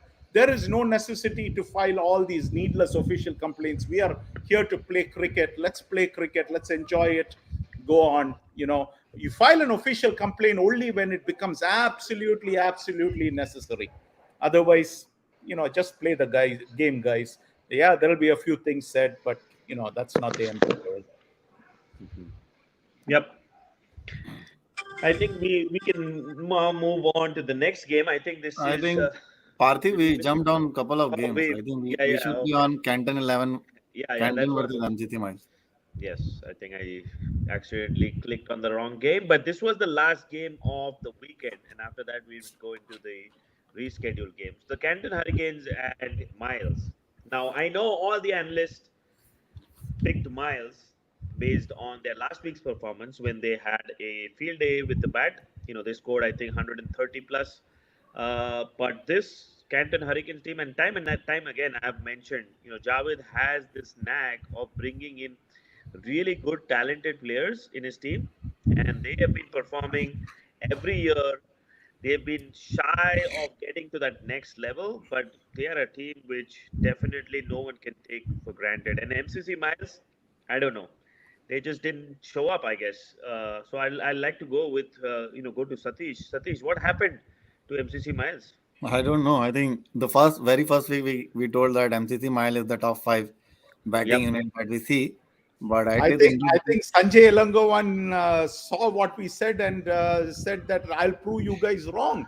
I don't Yeah. know, I don't know how else to explain this. In fact, both the teams, right? Canton Hurricanes has proven us wrong two times. If I'll Right. say in Vidu's word, they throw two X on our face. Yes, and Yes. I was going to ask you this question: Is Canton Hurricanes the most improved team this season? I mean, Yeah, I from think it's coming out from one of last the year. most improved team. I would say again they are again the only thing again I will ask this to others again. Only thing the management has changed because I think a lot of players are the same, but the Yeah. Amit they have added. I think he is an experienced player and I think he's contributing toward the management as well. Amit is coming from the Pokris. But other than that, I think pretty much I see everybody was from the previous time only, where Javed Bhai used to lead this team. Right. Javed and Yeah, Hari. I mean, Adarsh Nair is, I told you, Adarsh Nair Yeah, last week. And this week, I mean, again, outstanding performances. outstanding. He is just carrying that team on his back. And Ramsey has been doing phenomenal. So these two guys have been performing great. And then, I think in the next game, I think Anantram and Yoga had a field day. And so many of these guys are performing lights out. I mean, I honestly was very pleasantly surprised with the kind of performance they're putting because twice in a row we did not expect that, and we were proven completely wrong and clueless. I mean, by their performance. And I do not know. Look at their jersey. I thought their jersey was cool. I really like their jersey. Really? So I haven't seen. I did not yeah, I mean, notice. I saw it in their game. I mean, it looks somewhat like that logo which they have there, but they have a pretty cool Hmm. looking jersey. Oh, So nice. yeah, so I don't know. Congrats to them. Yeah, I think MCC Miles, if you look at the single digit scores all along. I mean, we talked about their batting unit and how impressive they've been. But yeah, they just, and I'm hoping that this is just one odd day when, nothing works. And I'm pretty sure if you ask Sanjay, he'd probably say the same, nothing worked. Yeah. But, great performance by Anand from Canton Hurricanes. I think he was the chief destroyer. He picked up the top order, quick wickets of the top order. I think that, and Sadat along with him, made a lot of inroads into the MCC Miles, and then towards the end, I think it was too much of a mountain to climb. Yeah, if Partha, if you can go to the Canton Hurricanes batting, if you Yeah, see right, they were at one point 17 for 5. And after that, Adarsh and yeah, Ramji scored another 40-50 runs and got them into 72. Otherwise, they would, at one point, they were in pretty bad situation, right? 519 for right. 9.4. Yep. So I think all credit goes to Adarsh and Mohammed to get that total. But again, that 70 was not at par for the MCC Miles. But again, kudos to the Kenton Hurricanes bowling as well to get this game.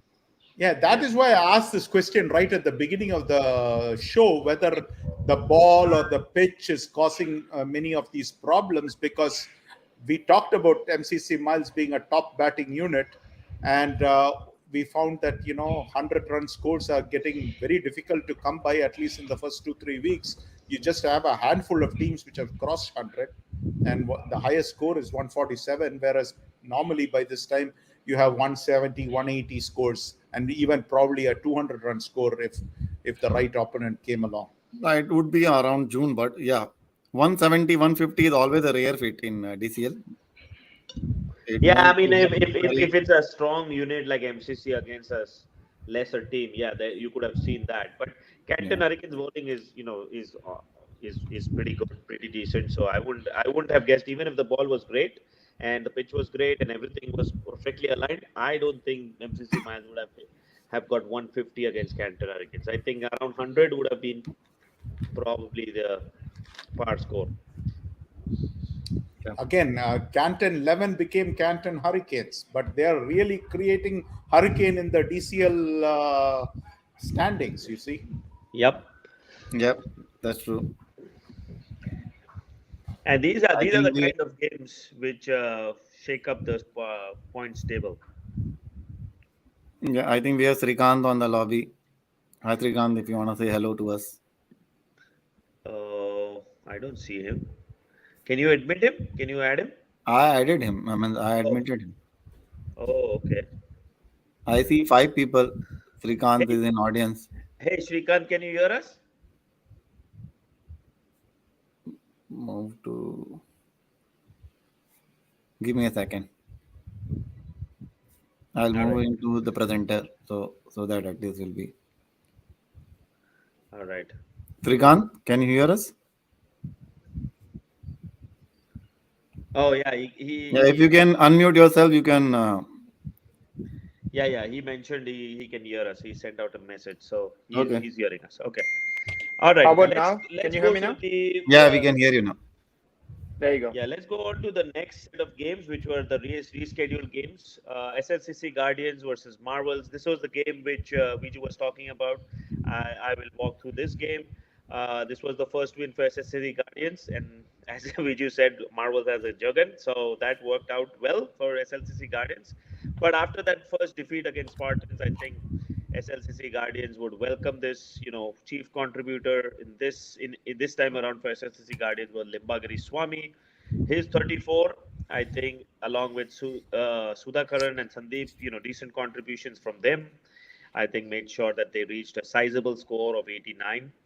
All round, I think I wouldn't, complain about Marvel's bowling. I think they were good. 89 was a pretty decent score, I would say.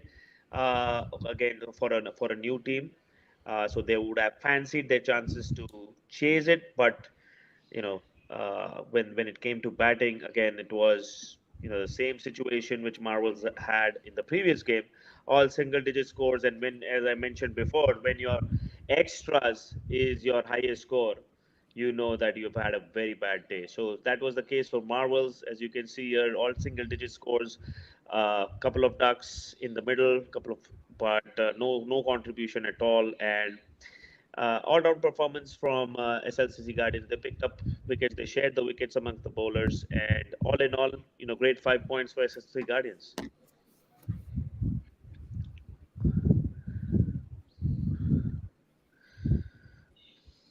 All right, let's pick up the next game. I'm hearing a lot of wind noise. Are you guys hearing that, or is it just me?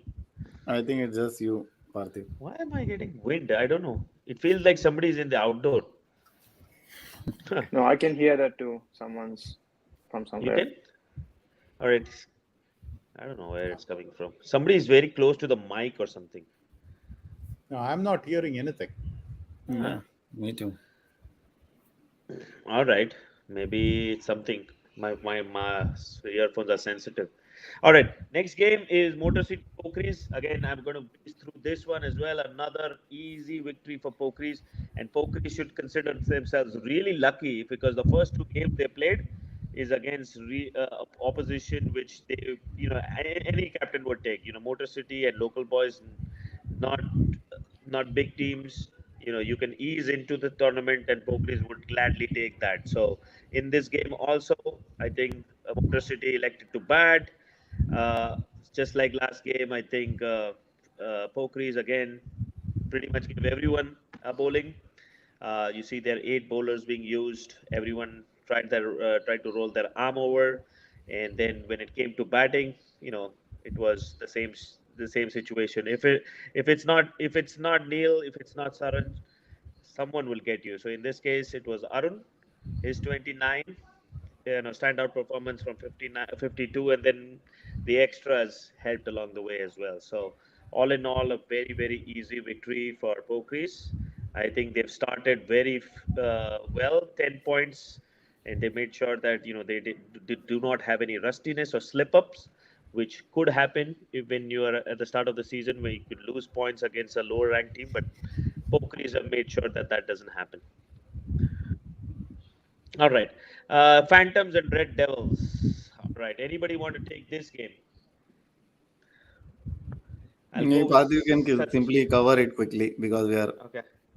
Yeah, I know we are running short on time, so I will cover this game as well. So Phantoms, Red Devils, again, two teams which have been potentially, as every year has grown, they have been improving their performance as well. And we've talked about Red Devils, which was Safaris last year or until last year. They've continuously kind of improved in this game too. I think they will relish the performance of some of their players. Again, Rahul, our golden boy, stands out. He got 4 wickets from his bowling. And then on the Phantom side, I think they had a decent score. I would say 84. Going into the dugout, they would have fancied, some chance of them competing against the Red Devils. But this time around, Red Devils did not make a meal of the situation like last time against Rising Stars, where they lost 6 wickets for 28.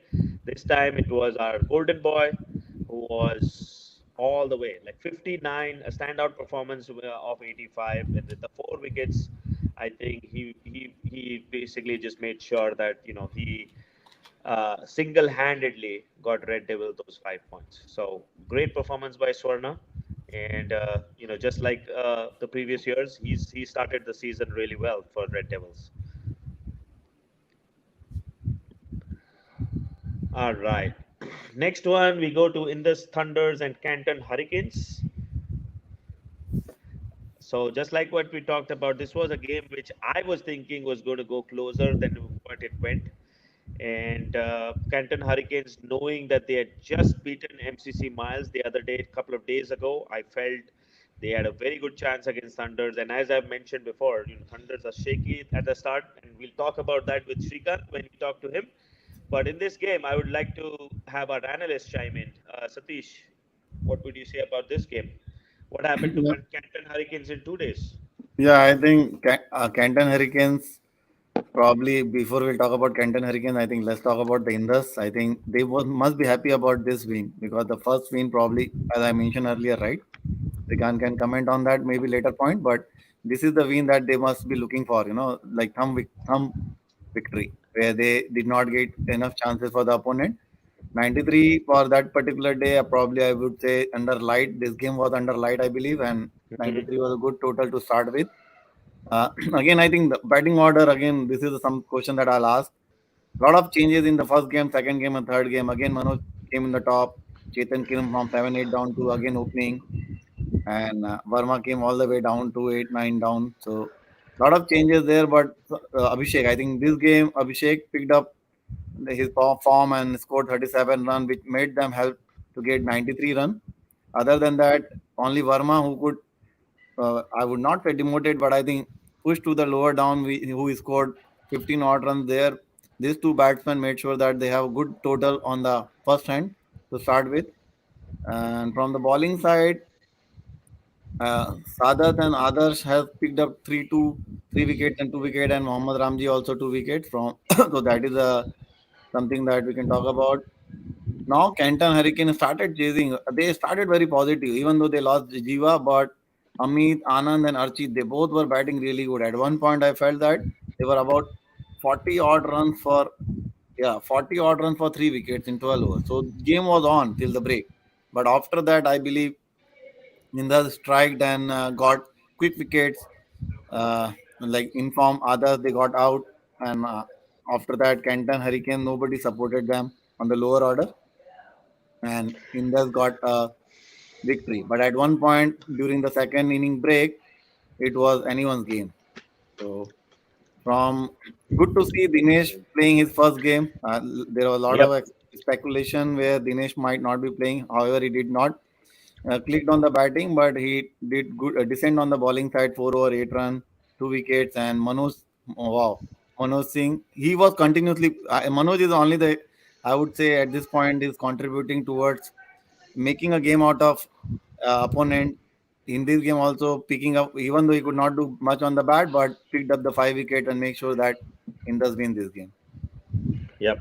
And I think they're still missing the likes of Praveen Bangera. So Hmm. they're still missing their one big player, one big contributor. So come probably mid season, I'm hoping that we'll see him as well in action. But good to see, as you mentioned, Dinesh back in action. Good to see Manoj carrying their burden. But I'm pretty sure once they have their full strength, you will see a lot more performances spread across. Right. Yes, Viju, anything you would like to add? Yeah, I mean, I'm not sure. I mean, within our analyst group, there was this rumor going around that Pandeti and who's this Bangera were on the move, and they'll find them in some other team. But at least happy to see that Pandeti is here. We'll wait and see where Bangera shows up. But I thought in this game, the difference between winning and losing was Abhishek Shankari. If you ask me, Abhishek Shankari was the rock of Gibraltar. Parthiv, I do not know if you know a guy by the name of Lala Amarnath. He was a former India skipper. Yeah. His son Yep, was Mohinder Amarnath, who played for the winning 1983 squad yep. for when we won the Man of, World Cup. man of the match. And so the thing is, when Mohinder Amarnath was batting, I used to hear Lala Amarnath on the commentary. And those days, I used to listen to the radio, on All India Radio, and it used to be, well, Mohinder Amarnath is rock solid like the Rock of Gibraltar. So that's where I'm getting the Rock of Gibraltar from. And if you ask me, Abhishek Shankari played like the young Abhishek Shankari, which I saw. I want to say it's 2012 or 2013. He used to have a team called Spartans, and Mhm. Varma, Ravi Rachan, Samidala, Madhusudan Haveri, all of them used to play for Shankari. And if you ask me, it's a couple of old Spartans who saved the day for Indus here. I used to umpire one of those games, and when I saw Abhishek Shankari, I felt I was seeing a younger version of me because he was very direct with all his players. If any of them bowled garbage, he called it garbage, and he said, Why are you giving me this garbage?" And it was a very pleasant to see somebody actually speaking their mind and saying, "Hey, I need better performances here." He was a no nonsense guy. He gave it left and right. He was very disciplined, and he insisted on team discipline. And I felt he was a very principled, very decent guy. I always liked him and respected him. Off late, the performances have not been there, but this game reminded me 37 runs and 43 balls. If you look at it, Parthiv, I looked at it, he came at over number 9.2, and he was the last man out on the last ball of the innings. In other words, he batted till 25. And if you ask me, Canton Hurricanes missed a trick. They had Indus reeling at like a punch drunk sailor at 47 for 7 and in 17 overs. But from 47 to 7, that is the heart of a champion. It took it Right. all the way to 93. And if you ask me, yes, Manoj is declared as the man of the match. Yes, I understand he got 5 wickets. But if you ask me, if there is no Abhishek Shankari performance, there is no way Indus is winning the game, because you need some kind of a total for your bowlers to go out and get the job done.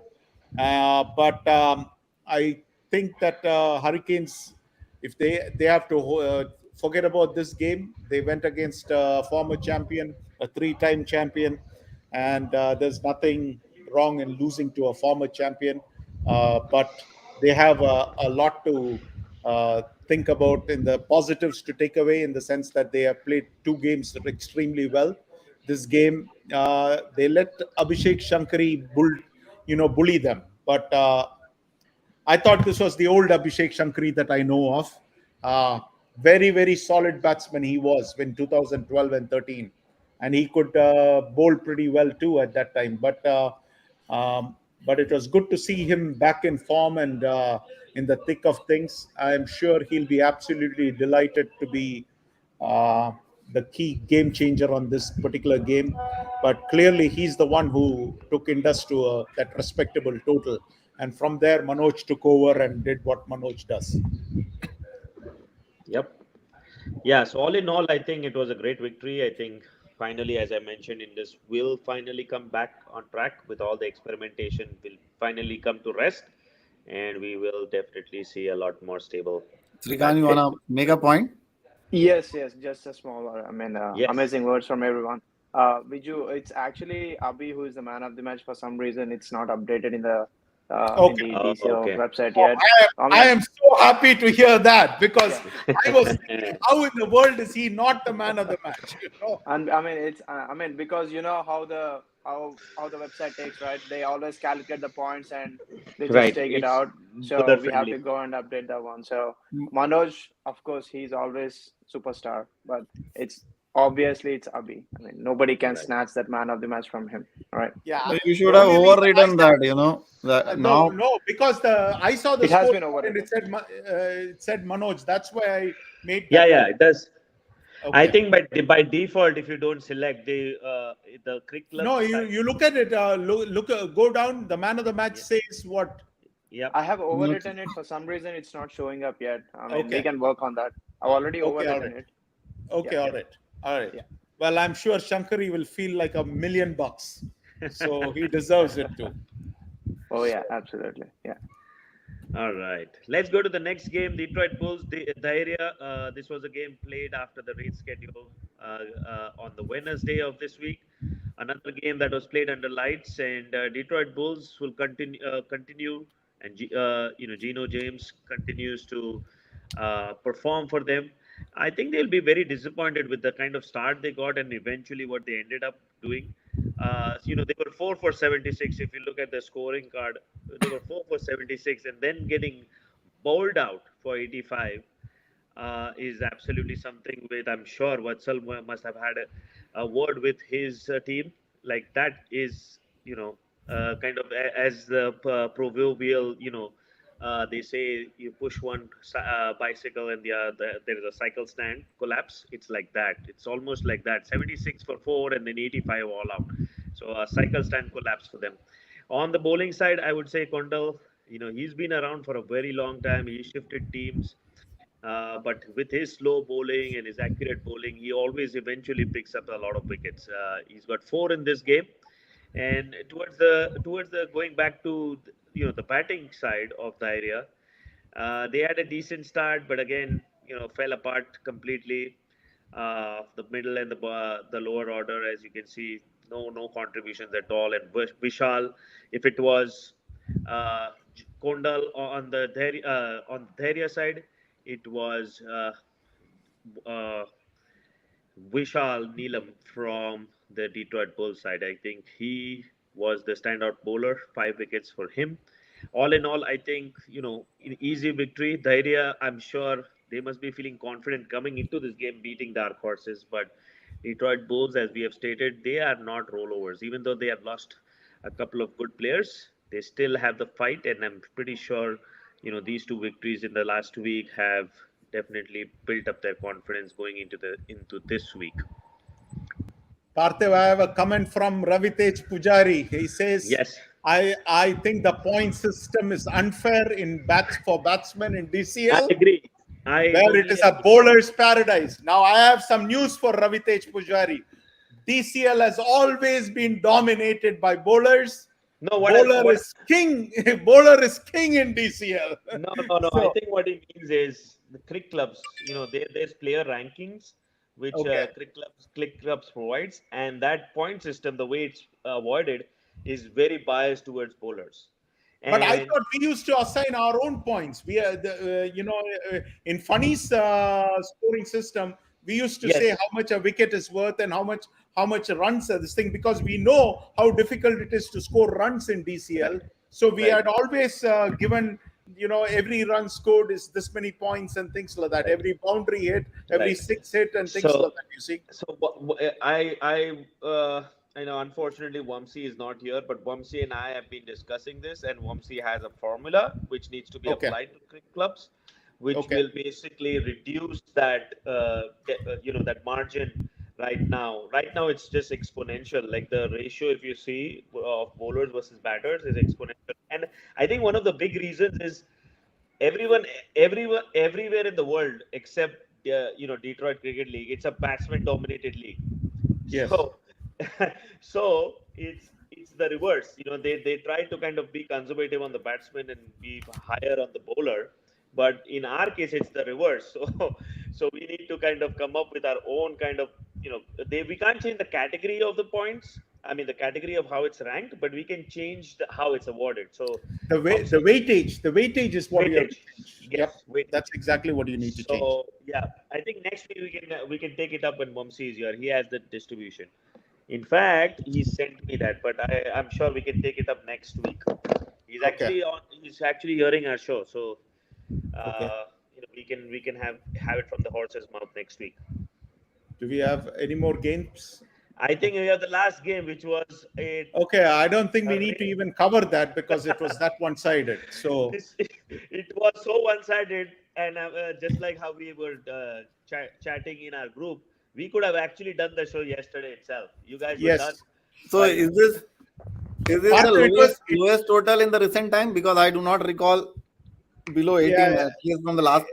So, 18 is the lowest total for this year so far. All right. no, But not this year. Is it from the last previous year? Is that the low? No, I think the lowest DCL score I have is 17, I think, or 16 or 17. The lowest DCL score is 4. 4? Let me assure you. Yes. Who And is that? 4 was scored. You know why? Who was the skipper of that lowest score? You told once, I think, Greens or Yogi Greens. And you know who was the skipper of Greens? The Yogi current champion, Yogi Bhai. Oh, Yogi. Yes. Okay, So who are they playing against? Who has the? They were playing against Knockers, and Knockers were batting first and scored on 150 odd. And in reply, Greens were 4 all out. Greens had only 7 players on that day. Oh my God! So Yeah, I'm getting. That scorecard is never going to be beaten. I've got all kinds of stats coming along. I see somebody saying Icons have scored 10 runs in 2015. Somebody saying 12 is also one of the scores. I know my personal, which I remember a lot, is GLCC scoring 17. That's all I remember. That's for me the lowest score. Okay, trust me, 4 is not going to be beaten. Oh my God, 4 is hard to beat, man. That's just extras. Wow. Anyways, so this game, yeah, I mean, there's not much to call about. The only thing, as I said, Cover Drive did one good thing is win the toss and elect to bat. I think it would have been a totally different game if they were to bowl. I'm pretty sure it would have been the other way around, where we are talking about the lowest scores. We would have been talking about what was the highest score ever, DCL. We would have been talking in those terms. But nevertheless, easy game, easy win for Gladiators. So those were all the games we had this week. So let's move on to our predictions. Did we have the game changer of this week? Yeah. I forget who did we award to. Others. Adarsh Nair. The Adarsh was the Adarsh show. Yes. Yeah. So let me call upon Adarsh. I know if anybody from Canton Hurricanes or Adarsh himself is listening to our show, you are our game changer of the week for your performance against MCC Miles. So please get in touch with Satya by the end of this week to claim your gift certificate from our sponsors, Akshaya Patra. And that gift certificate will be waiting for you to take you and your family to the restaurant opened up in Farmington Hills, and hopefully you'll enjoy your meal. Let's now move on to our predictions. Since Satya doesn't have his wonderful PowerPoint presentation, I will share our working list. working sheet. So you guys can see this, right? Yeah. All right, and you guys can see it clearly that I'm moving even way beyond, extending my lead, which was 3 points with Viju. Now it's 4 points. So Viju, I'm going I'm going one more, and I think that's the reason why I was And so keen and on the. Parthiba, I'm catching up. Oh, you are there. I think last week I was the one who scored the most. Vijay just one behind, and Satya already Now, caught up. oh God, it's getting tougher down. So you guys fight out amongst yourself, sort it out. But But what I I think this particular statistic did not include the weekdays game. I think Satya did not add it. It is just 2 weeks. oh really? Yeah. Okay. It is But I just think the big point I think Viju and I got was the Dhairya win. I think that was crucial. Yeah, but yeah. And I I think lost. I I lost scored that on the I scored Motor on City Indus. one. I supported Indus, so I got Oh there's 1 point yes, you there. got the Indus game. You got one, yes. Yeah. And then And I I think lose on the dark horses. yes, you lose there. I think which other game Viju did you and I go sideways? Was it the I Dhairya think Dark Horses? SSK and Motor City. The Motor City one. You Oh, asked me why I was switching to Motor City, and I said, I was hoping to catch one. that gamble didn't pay off, huh? No. All right. Let's go to this week. All right, let's go to Phantoms and Troy Hawks. I think it's a clear Troy Hawks 5-0. Can you increase the size so that it will be more readable, Parthi? Oh, sure. Let me I think zoom in. Srikanth has raised his hand. Srikanth, yes, you can also predict with us. What do you say? I think Sanjay is also No, here. that was way back. I mean, That was wanted way to back. correct All right. what Viju was saying. So otherwise, it was way back. Okay. Yeah, Okay. No all right. worries. Go ahead, guys. You guys are having fun. I'm looking at it. Okay. No, Okay. you can participate as well, Sanjay, and you can also be part of a prediction. So, what do you guys think? Phantoms, Troy Hawks? I would go Troy Hawks. Sanjay? Good evening, everyone. Troy Hawks. Yes. I think it's Sanjay, bhai, if you don't mind Oh, switching on your camera, Oh, yeah. we'd love to see that. 7-0 Troy Hawks, huh? yes, 7-0 Troy Hawks. Troy Hawks must be saying it has never happened in the history of our franchise. I think that might have happened. Troy Hawks is definitely 7-0. I said 7-0. We had 5 7-0. plus 2. Oh yeah. That wouldn't have happened because we have more analysts this time. Okay, Red Devils and Thunderbolts. Okay, no one is giving Thunderbolts a chance. Everybody's going with Red Devils. What about our Red Devils. Yes. What do you guys feel? Red Devils as well. Sanjay? Red Devils, yeah. I know Thunderbolts. Parthiv, he said Red Devils. I think both you're of not them? able to hear. Yeah. Oh, okay. I don't think you're hearing them. I'm not hearing the second one. Okay. Rising Stars and Royal Hunkars. Oh, this must be the first one for Rising Stars. I'm pretty sure about that. Rising Stars. I'll be honest here. I honestly don't know either of the teams much, so I would go with the majority predictions. Rising Stars. I'm pretty sure, as we were talking about Red Devils, I think Rising Stars, I don't think I've ever got a 5-0. I don't remember it at least. Do you guys remember? No, I think 7-0. Yeah. It's 7-0 now. All right. KRCC Fighters. KRCC. I think the whole table seems to be pretty obvious. I'm going to go a little away and support Fighters here. Fighters. Okay. Yeah. I know it's 1-99 going against the champions. Since F40 is starting, I don't know who's playing F40 for KRCC. I hope someone does. And I want to give a chance to Fighters. I believe Fighters. Nice. All right. We will skip the MCC Miles Thunders. We'll come back. We'll come back to that. But you know the obvious answers. But we will go to Pokri Stars. Motor City Strikers first. All right, 5-0 to Strikers. Anybody violently agree with that? Strikers from my Agree end. with that? Striker all the way. Pokri Stars, and now this is a surprise for me. Every one of us has picked up Pokris, not giving the runners up even a decent chance. So why is that? Why is Stars not in contention this year? No, I don't think it is Stars not being in contention. It's more like Pokeries are, if you look at the first two games, I mean, and with this ball or with this pitch or whatever it is, their style of play is getting rewarded. Whereas, Miles, they like attacking cricket, and they paid the price last game. You see, where they got out for 62, and we are all like shocked. But the teams which can grind it out, 1 runs, 2 runs, Pokeries are exceptional at that, and they can easily get to 100, 110 easily, and that's the kind of game which seems to get rewarded.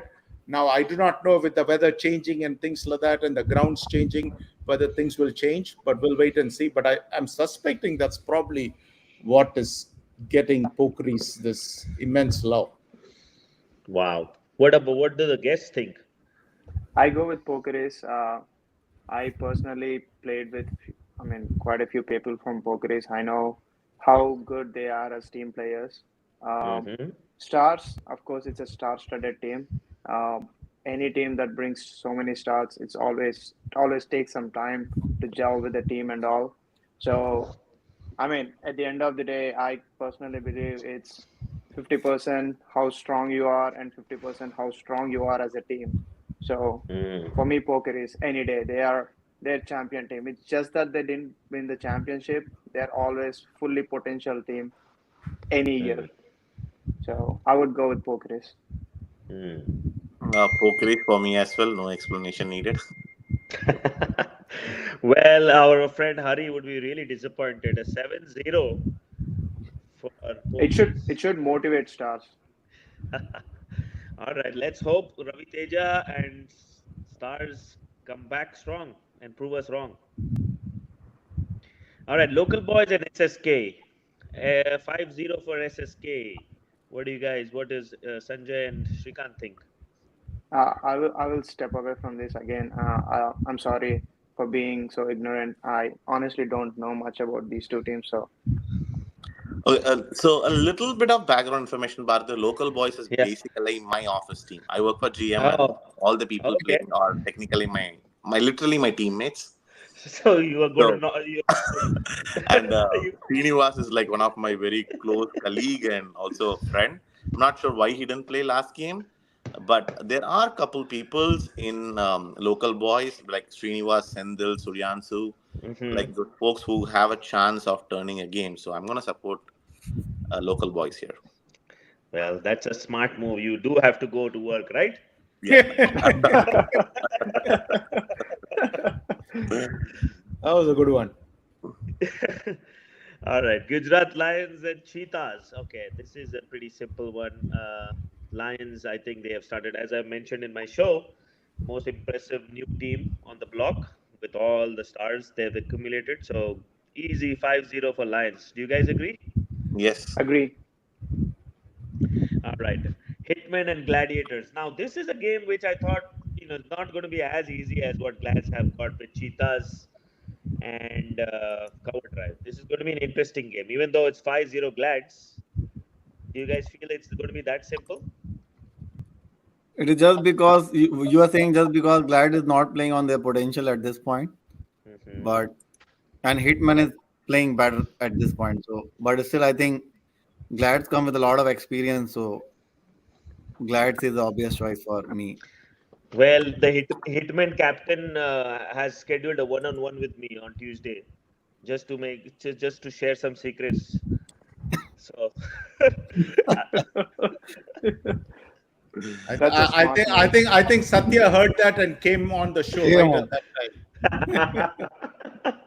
All right, what do the guests think? Glads. Yeah. Okay, heavy favorites, Glads. But Parthiv, you're saying that Hitman captain has scheduled a one-on-one on Tuesday. This game is on Saturday. By the time he has the one-on-one, the game will be all done, my friend. Done and dusted. Well, we play them on Tuesday, so I thought maybe he and I would sit and he might ask a question or two. But yes, if the game happens this Saturday, yeah, he's in for. Well, we'll see. I mean, I still think that they are going to be tough. It's not going to be a one-sided affair.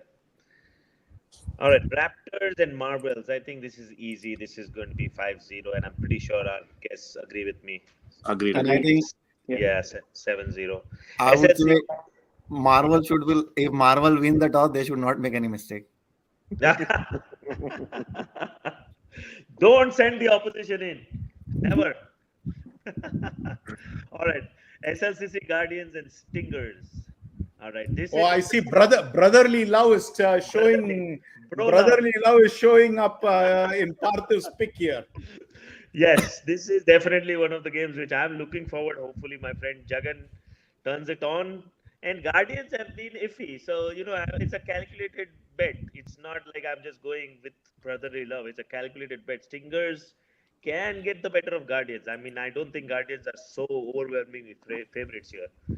Unless Jagan is planning to come out with some new controversy which will create more omelets, I don't see that happening. All right. You just told me that whenever Sudhakaran has Jagan, he always gets the better of him, right? Yes. So that should tell you that he'll, in this case, that form holds. Sudhakaran should get a better of another Jagan here. We'll see. Maybe the tide will change. Maybe Jagan has a comeback. All right. Next one, Sterling Strikers and Spartans. I think this is another one which I think based on recent performance, Sterling Strikers should be easy winners here. Anybody disagree with this? No. No. And for the previous one, I would support SSLC Guardians and for this one, yeah, Sterling Strikers. How about you, Sanjay? Are you with me on Stingers?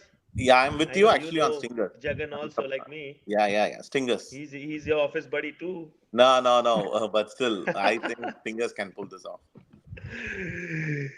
All right, we'll go to the Dynamites and Dark Horses game. Dynamites from my end. Yeah. Dynamites, I think this should be an easy one for them. Hopefully they can get things sorted out.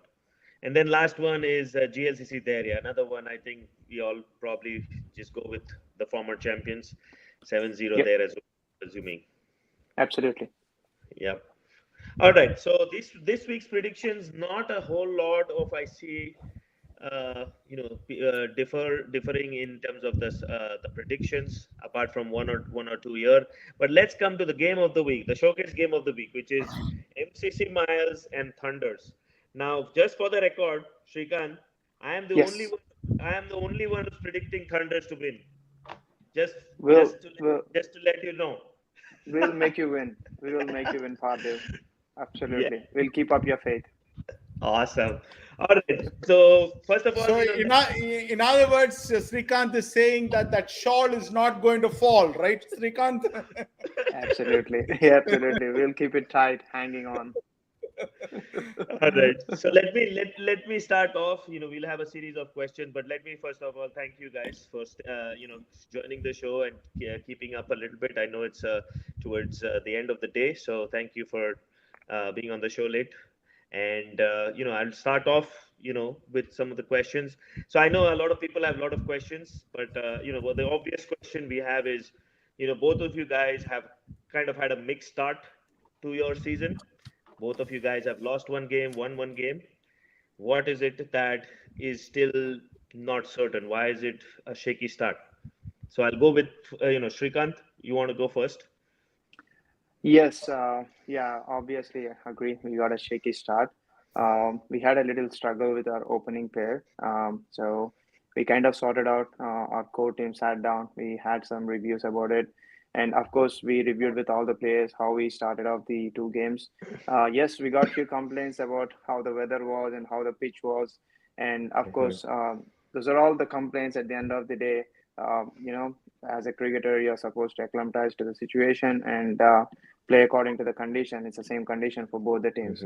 Yeah, we admit we had a little shaky start, but we kind of have our plans going forward. I think we will be able to pull it up. So to your question, Parthiv, I think it's just that little rustiness in the bodies, and then people not being able to play in these kind of conditions before. So I think these are the things I would say at this point as some of the reasons why we kind of had that shaky start. But I always believe in my team, so and which is obvious the way. I mean, this team is not anything new about taking challenges. So we always face a lot of challenges before, and of course we're gonna be facing more going forward. So these guys know how to handle these. Yeah. Awesome. All right, Sanjay, over to you. What happened last game, Sanjay? Yeah, before we get into anything, thanks Patu for inviting. Thanks committee for inviting, and most thanks for Viju. Like every year, he's there and supporting cricket, and it's finally good to see you, Viju. Because others I see on the ground, but I don't see you. So hope you're doing well. Okay, so coming back, yes, we had a shaky start, but actually, I want to share some of the information and concerns regarding it with the committee, but not on the group or email because it's not something that I want to go official. It's just something that my concern is. So I want to take that part last after everything is done and dusted. But till then, yes, it's a tough start. I mean, losing a game early in the season actually puts you down a bit. One of the few reasons why we had a very good season last year was we won the first 2-3 games. Gave us a good confidence all over the season, but we lost to Hurricanes. But end of the day, it's a game. Someone has to win and someone has to lose. Yes, we lost. We will take care of the mistakes what we have done, and we will come back stronger. That's what we have always done. I believe in progressive growing. So end of the season, if we have a good growth, then I'm happy about it than worrying about one single loss. And most of all, we have a good game this weekend. More than good game. I'm very excited to play Indus. So we look forward for a good game. Nice, nice. That is always good to be excited about a game. All Yes. right. The next question I have is, for both you guys, I'm going to ask you about, obviously, Srikanth, where is Praveen Bangera? Oh, you guys should know about this. His son got selected for nationals right now for the tennis. Oh, So wow. that's an amazing achievement. He's I think he's 10 years old. He's been playing already at senior level right now, Wow. and even last year he's been traveling with his son to multiple places all over the country. So, I mean, I wouldn't be surprised. I mean, I wouldn't be pushing any much on him, even if he doesn't play a single game, as long as his son is doing an amazing job. So, so right now he's planning a lot of stuff with his son. There is a lot of stuff going on, so he'll be back. But at this moment, he's kind of very busy. Yes, So we can officially say he's still with Thunders. yes, absolutely. There is no doubt about Okay. it. Okay. So that clears at least some controversy which was lingering around that Okay, Praveen Bangera might be moving to other teams. But so now we've got the official confirmation. But yes, yeah, kudos to his son.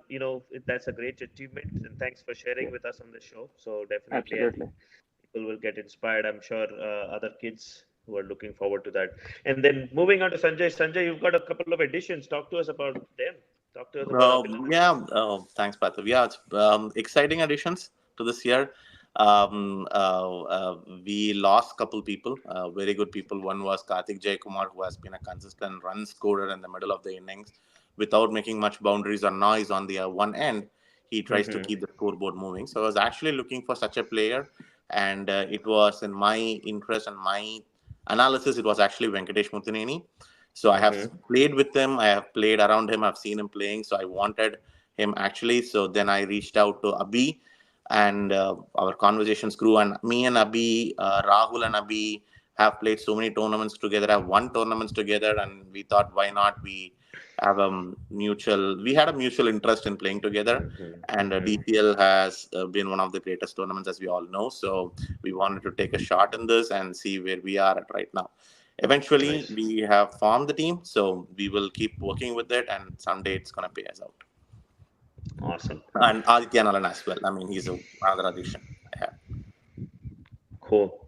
All right. I will let my fellow analyst take over. So, Satish, you want to ask your questions? Yeah, I think I have a couple of questions for both of the team. So I'll start with Srikanth. So Yes, Satish. What is the Dinesh Panditi availability for this season? Again, there Okay, are rumors so that he may not be available for a lot of games for the softball. He is more interested to play hardball. So, okay, I can definitely answer that. So yes, he has. It's not about softball, hardball. He's always there for Indus, as you know. He's one of our core players, strongest player, match winner. So yes, his availability is little tentative at this moment because he has some personal plans. He's working on his upping his career. Anyways, any day, cricket is just a small part of our life. At the end of the day, family and career is his highest priority. So mhm, uh, he still promised us he will be available for most part of the games, and whenever he can, he will be there. Even on a Friday evening, he comes and calls me, "Hey, I'm available." He'll be there on Saturday morning. That kind of a player he is, and any team member in our team, including myself, can step down when he's available, even on a Saturday morning. So mhm. we gave him that liberty. So he knows about it. So yes, to your question, yes, he has some personal professional growth plans, which we will be supporting. So that's Okay. why his availability is kind of little tentative, but he's always there for us. So my another question related to the availability only, like Okay. because I know I'm close to a couple of Indus players. Rahul is not Yes, available at this point. Dinesh he's in Panditi, India. yeah, he's in India, and Dinesh is having difficulties with availability. Bangera is the same case. Down the Yep. line, I think Manoj also has some plans to travel back. So a lot Yes. of key players will be missing. So how you are planning to cope up? Because as a captain, you might be planning for the future Yes. games as well, right? So what is your plan? Absolutely. What is who will be filling up? These big shoes, right? All the names that I have given, they were backbone of the team for the Indus for a very Hmm. long period of time. So what is the plan for the coming games? Absolutely. Actually, glad you asked that question. I was a little late in reaching out to my team in understanding what their availability is. I just did today. I reached out to everyone. We are very lucky this year in scheduling. I don't know if you have observed. We have a long breaks in between. From June mid, I think our next game was like in July 15th or something. We have 5 weeks break. So apparently we have our people going to India, traveling, falling right in that zone, and there are few people who are going ahead. Like Rahul is right now there. He'll be back again on June 3rd. So I feel very lucky. So we have players divided their schedules in such a way that we have at least 4 to 5 bowlers and 5 to 6 good batsmen who are potential playoff guys are available pretty much every game. So with God's grace, if everyone is fit, ready, then we will be having a strong team going forward pretty much every game. So, Satish, to your question, I'm just lucky to have those schedules fall right That's in that zone. Yeah. that's good to know that Otherwise, it it, would have it been will very work out difficult. for you. Yes. Yeah. Yeah. But Another. irrespective of that, I mean, I would say all 25 players, they are all match winners any day. So they were all there for Indus for a long time, and you see, Abhi Abhi was little rusty last year, but he's back to form. The way he played yesterday, you guys, unfortunately, we don't have the video, but his stroke play, everything was on the ground, through the covers, all the drives and all was fabulous to watch him. It was flawless, I would say. Even the last ball, he was like completely down and he was like had no energy. He had to give that wicket. Otherwise, that was such an amazing inning. So see, there are players who step up when it is needed. So we have that kind of players in our team. So I have no doubts. Even if a couple of others who have other plans, we will be having a strong 12 every game. Yep. Mhm. The next question was not on my list, but why you guys don't record your game? If you guys record, uh, you will capture a lot of good moments, right? So, uh, yes, yes. and everybody, Actually, whenever you game like MTC Miles or whatever the game yes. goes very close, right? Everybody was willing to watch those games. So, request you to record, try to Ab- record uh, those games. Absolutely. I mean, that is definitely on my end. I was little too lethargic on getting those arrangements done. Yes, obviously. I mean, even a couple of my team members requested, particularly Rahul was in India. I was asking, like, man, get that video streaming, and yeah, we'll get that one. Satish, definitely. Yeah. My last question to you about the batting order. So, I was Yes. closely following all the three games. Yes. And as a captain, I'm just because I'm also part of my team captain. So Yes. means isn't it confusing for your end that somebody who's batting on the 7-8 down and again jumping on the opening and vice versa, Yeah. and somebody's opening and going back to 8-9 down, and overall Mhm. it's too much shuffling for the batting order. Some slightly I understand that, okay, one down here and there, so that the Yeah. individual player understand what is their role. I don't know if you're discussing with your players up Yes. front that you're going this down or you're going up Yep. likewise, but what is the thought Mhm. behind it? Because that little Mhm. bit surprising for me. Yes, absolutely. We definitely have a plan. We have set of players who are potential openers, who are potential middle orders, who are more like pass players kind of thing, who hold the wicket, and then we have aggressors in the bottom. So we have certain plans ahead, and unfortunately, because of some availability issues for the couple of games, we are not able to bring that plan into action. But yes, for going forward, Chetan and Manoj will be our openers. Will be those. I don't know if you look at our previous years when we won the championship, those two were always there, and they were the successful pair. So I mean, they are always there in our back pocket any day. Even if I say like all 12 games, league games, we don't have them, and if I ask them to come and open in the playoffs, they're always there. They are such kind of players. And again, there's one more thing I want to tell. Like, um, this is not like an international team where everybody practice just for bowling, just for batting, and just for hitting. So if you look at it, Varma, he is an amazing opener back in days. Now we are asking him to be more like an aggressor in the bottom middle, like 16 to 25 overs. He's always there. So it's not like Varma going down in the 10th position doesn't mean he's a tail ender. So this is not that kind of a uh, that's kind of team, including every DCL team. So we have a lot of all rounders. That is how these uh, we are, and it's very hard to find a specialized batsman, specialized bowler. So that's why you sometimes feel like, he's a batsman. Why is he going turn down? No, he is a batsman. He's gonna bat in any position if the team is needed. So that is how it should be, and that is how we are planning. And yeah, to your question, we definitely have a plan, and we will be experimenting as well. But we know what we're gonna be doing as we move progress, and once um, um, uh, assuming we are in the playoffs, we know what we're gonna be doing. Yeah, Okay. Thank you, Srikanth. no Moving problem. to Thanks, Satish. yeah, moving to Sanjay bhai. So when we will see Abhilash playing? Because I was surprised to see Abhilash addition into your team. He will be, match winner once you play with bat, ball, and field. So what is the plan for him? Yes, Satish. Still figuring out.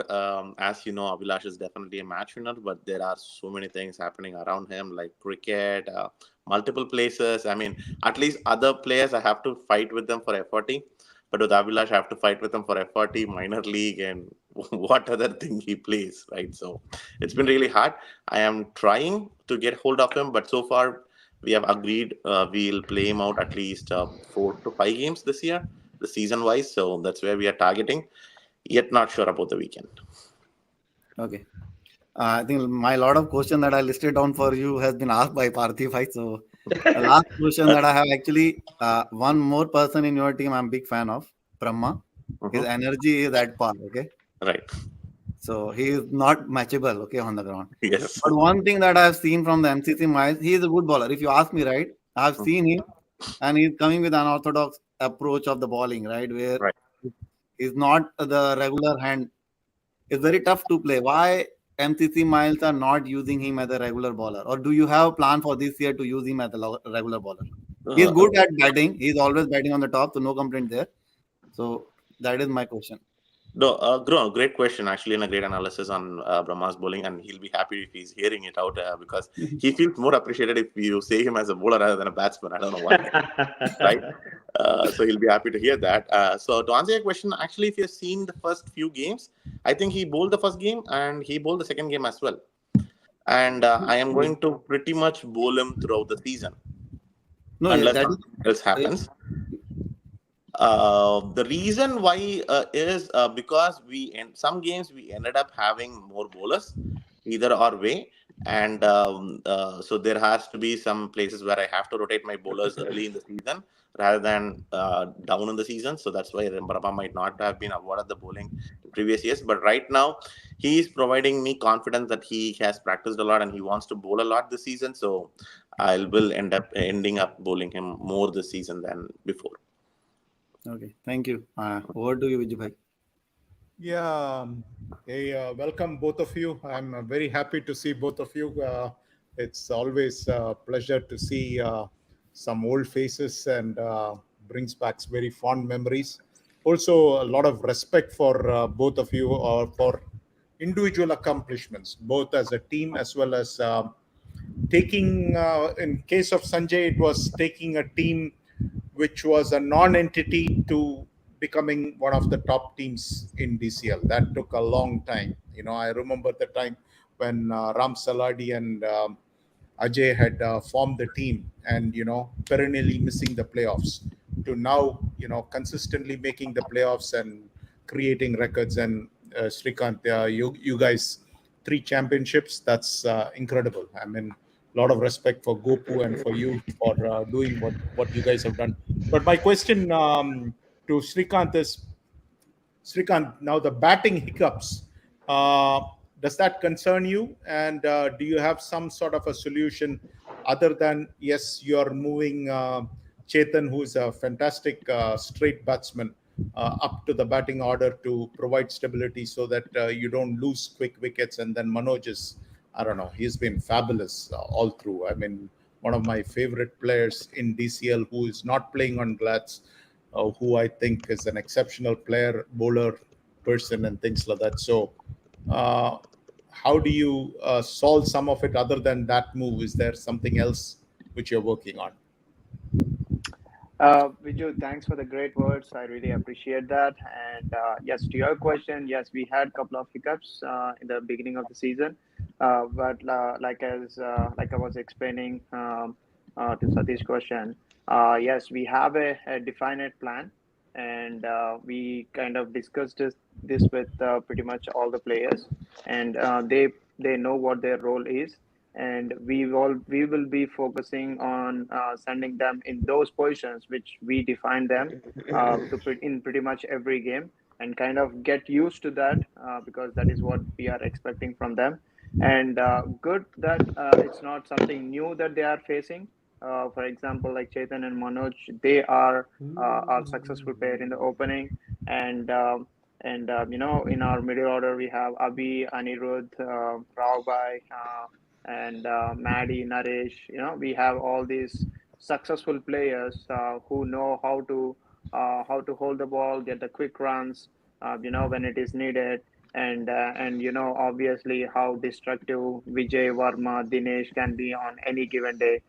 They can just finish up the game. You guys have seen how Dinesh has took us to a flying in 2021 playoffs, right? So we have these definite roles. It's mainly why Chetan and Manoj came up the order is, to your point, we don't want to lose quick wickets. At the same time, we don't want to be holding up our run rate as well. So yeah, I think we sorted out our hiccups from the first 2 games, and then I think we will be sticking to this plan for a long time unless something really troubles us. We are very confident with this plan going forward. Okay.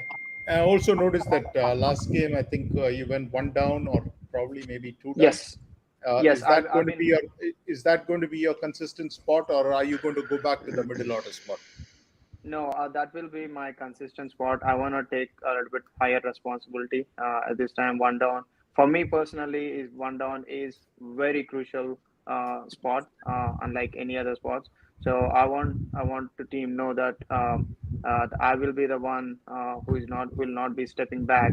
I'm there always to take up very important position, and we all will be playing together at the end of the day. So. I will be one down going forward. Okay, fantastic. Because MBB does the same thing. Uh, he goes two down in his team, and he's kind of cemented that, hey, I'm taking the responsibility to take this spot and make it count. I wanted to give a shout out to Bangera's son. I did not know that he was that good Yes. to this thing. But I mean, last week, I think we gave a shout out to Parthiv's daughter. It's always a fantastic thing to see the future generations coming out and they're performing well. But Absolutely. thanks for sharing that information. I did not know that. But Absolutely. real Any day. congrats to Bangera, kind of a thing. But let me Yeah. ask you this question. How's my Yes. friend Gopu doing? I haven't seen him in ages. So I wonder how is he doing and how's his cricket coming along? Amazing. Gopu is one that kind of a person who doesn't play much cricket. He just plays DCL and he doesn't show up in any other tournaments. And he hibernates himself in winter, and then he shows up again on DCL. So he's an amazing guy. I mean, he has a lot of priority towards his family and particularly DCL.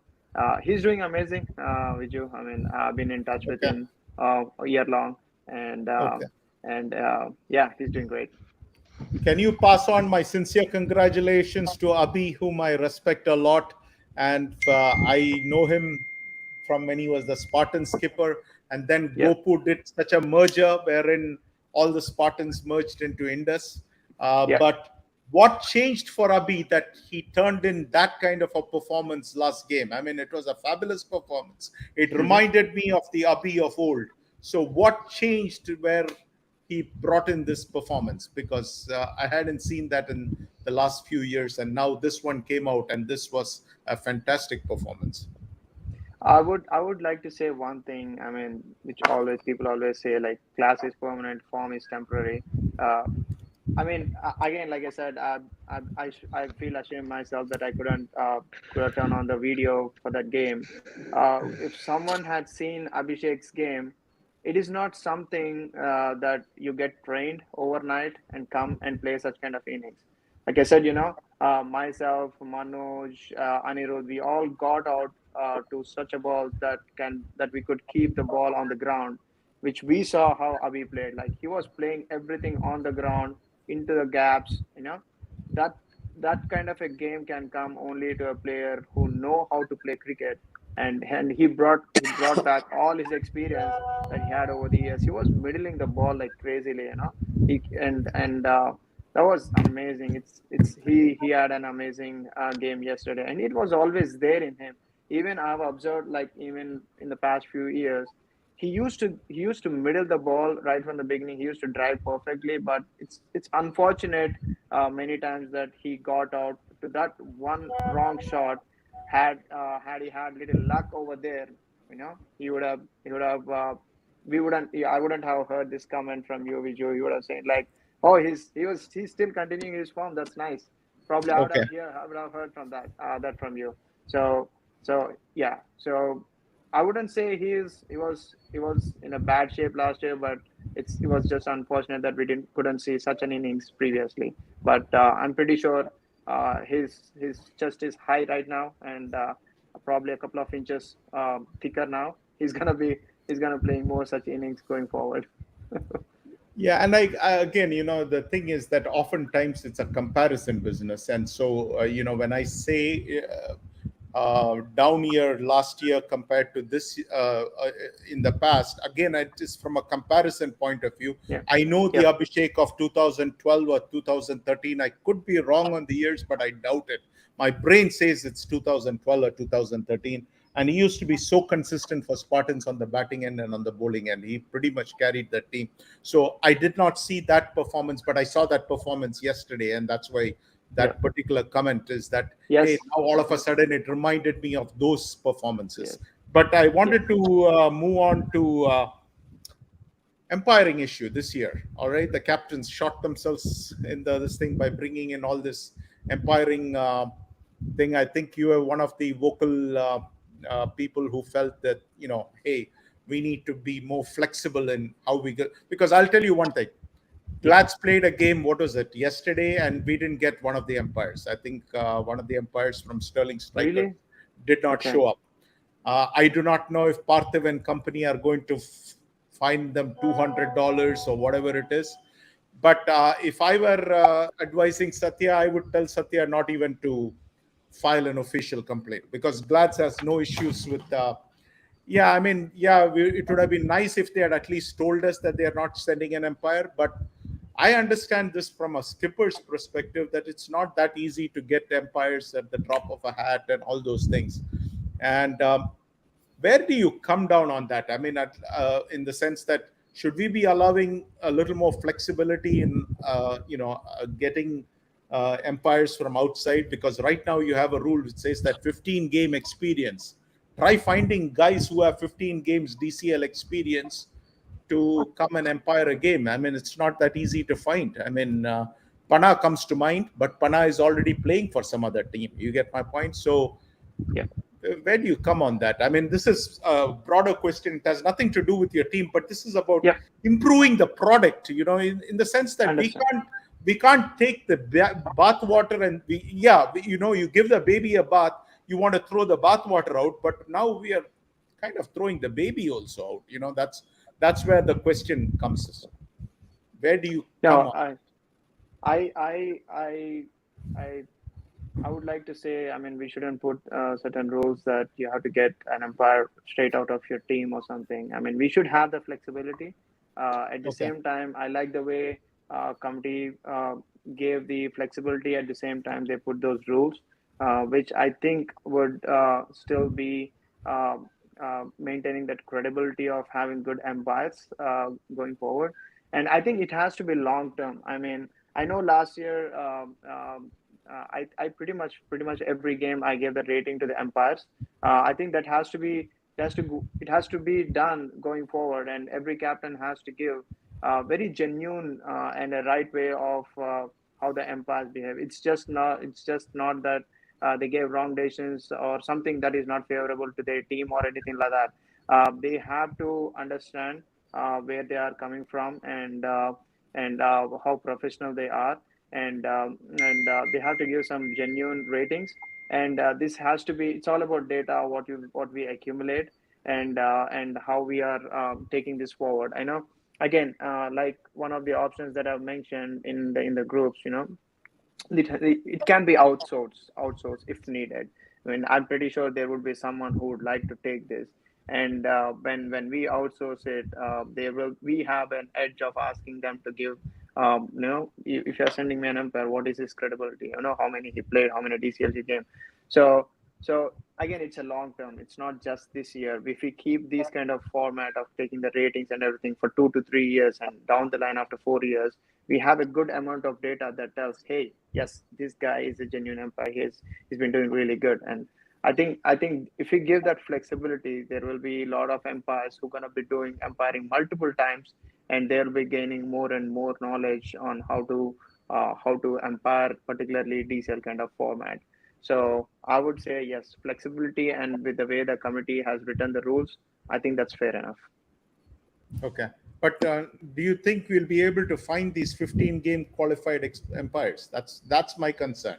When you're bringing an umpire from outside and you say that you need 15 games DCL experience, well, how many guys do you know who have played 15 games and are not on any other team? That's the question which I have. How do you find that guy? Vijuba, I think you are when you are putting in the question, you are missing a catch. What Even is that? though I'm part of another team, I can still do umpiring for the different pool game. It's just there is a restriction only that I can. No. For example, I'll answer. Just wanted to put a better question. So this weekend I do not have a game. Okay. And I have played more than 15 games. So I'm eligible to do the umpiring if I'm available, right? My whole team, my whole team is available to do the umpiring, right? If we want to, for pool, other than pool C games. I agree. So how easy is that? That is not just that the person should be a part of the roster, so he cannot do it. He can still do it. It's just that he cannot do it on the same pool. I'm just saying, from my point of view, hey, we went and played a game. We didn't get an umpire. So yeah, you can put $200 fine. You can even put $500 fine, but we didn't get an umpire. So but I don't know. I mean, I was just trying to play devil's advocate there. Yeah. So Viju, to your question, yes, it could be a little tougher to get someone who played 15 games. But I think we've been playing like 11, 12 games per season each team, and 15 games is something like someone who has like played for a couple of years or maybe 3 years in DCL, they will be accumulating 15 games. I think that shouldn't that's fair enough. I mean, we've been playing for 26 years, Yeah, but so the problem is getting somebody who is not also part of some other team. And if you're getting it from the other team, they usually have games. Now, you know, uh-huh. they'll be first priority is to go and play a game. I mean, for I example, would. Gladswood has a game on Saturday. I can assure you, none of our guys will be available for umpiring. I I think would. I would. that's the bigger question. I think the captains cannot convince their players to go for umpiring, and that's the bigger issue. Yeah. I think I'll take it in a positive way. I mean, first thing what captains should do is they have to encourage their team to ask their players to go, and if that is not possible, the way committee has written the rules, it gives us little liberty to go and try to find some other players outside.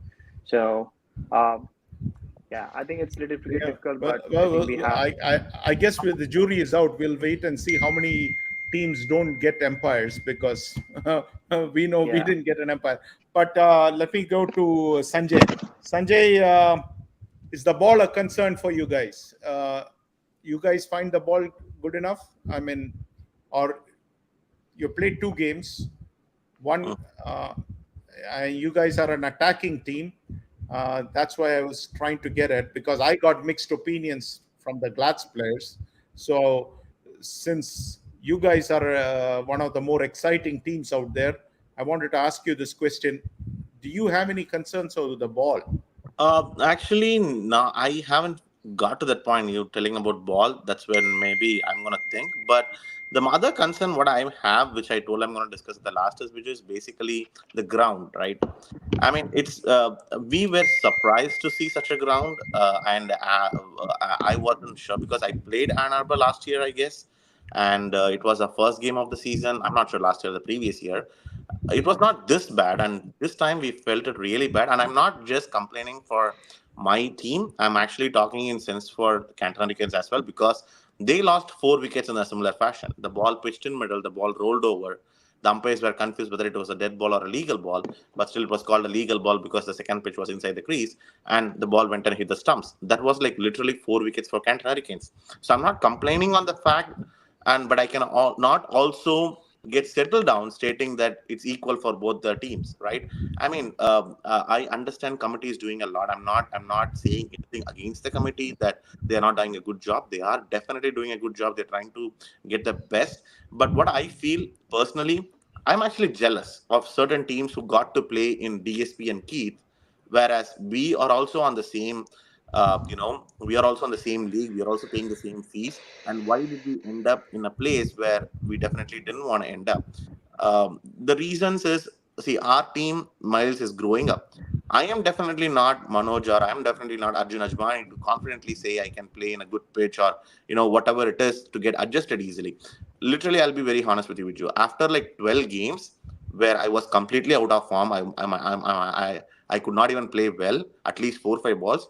This game, Canton Hurricanes, I thought I played really good. Even though I scored only 7 runs, all the 7 runs which I played off the bat, I felt those are my shots. I played really good. But what ended up happening is the ball pitched in the middle and hit my LBW. The ball was somewhere supposed to come over here. So it lost my confidence, right? It loses the whole team's confidence. Like Brahma was duck out, Rahul was like 2 runs out.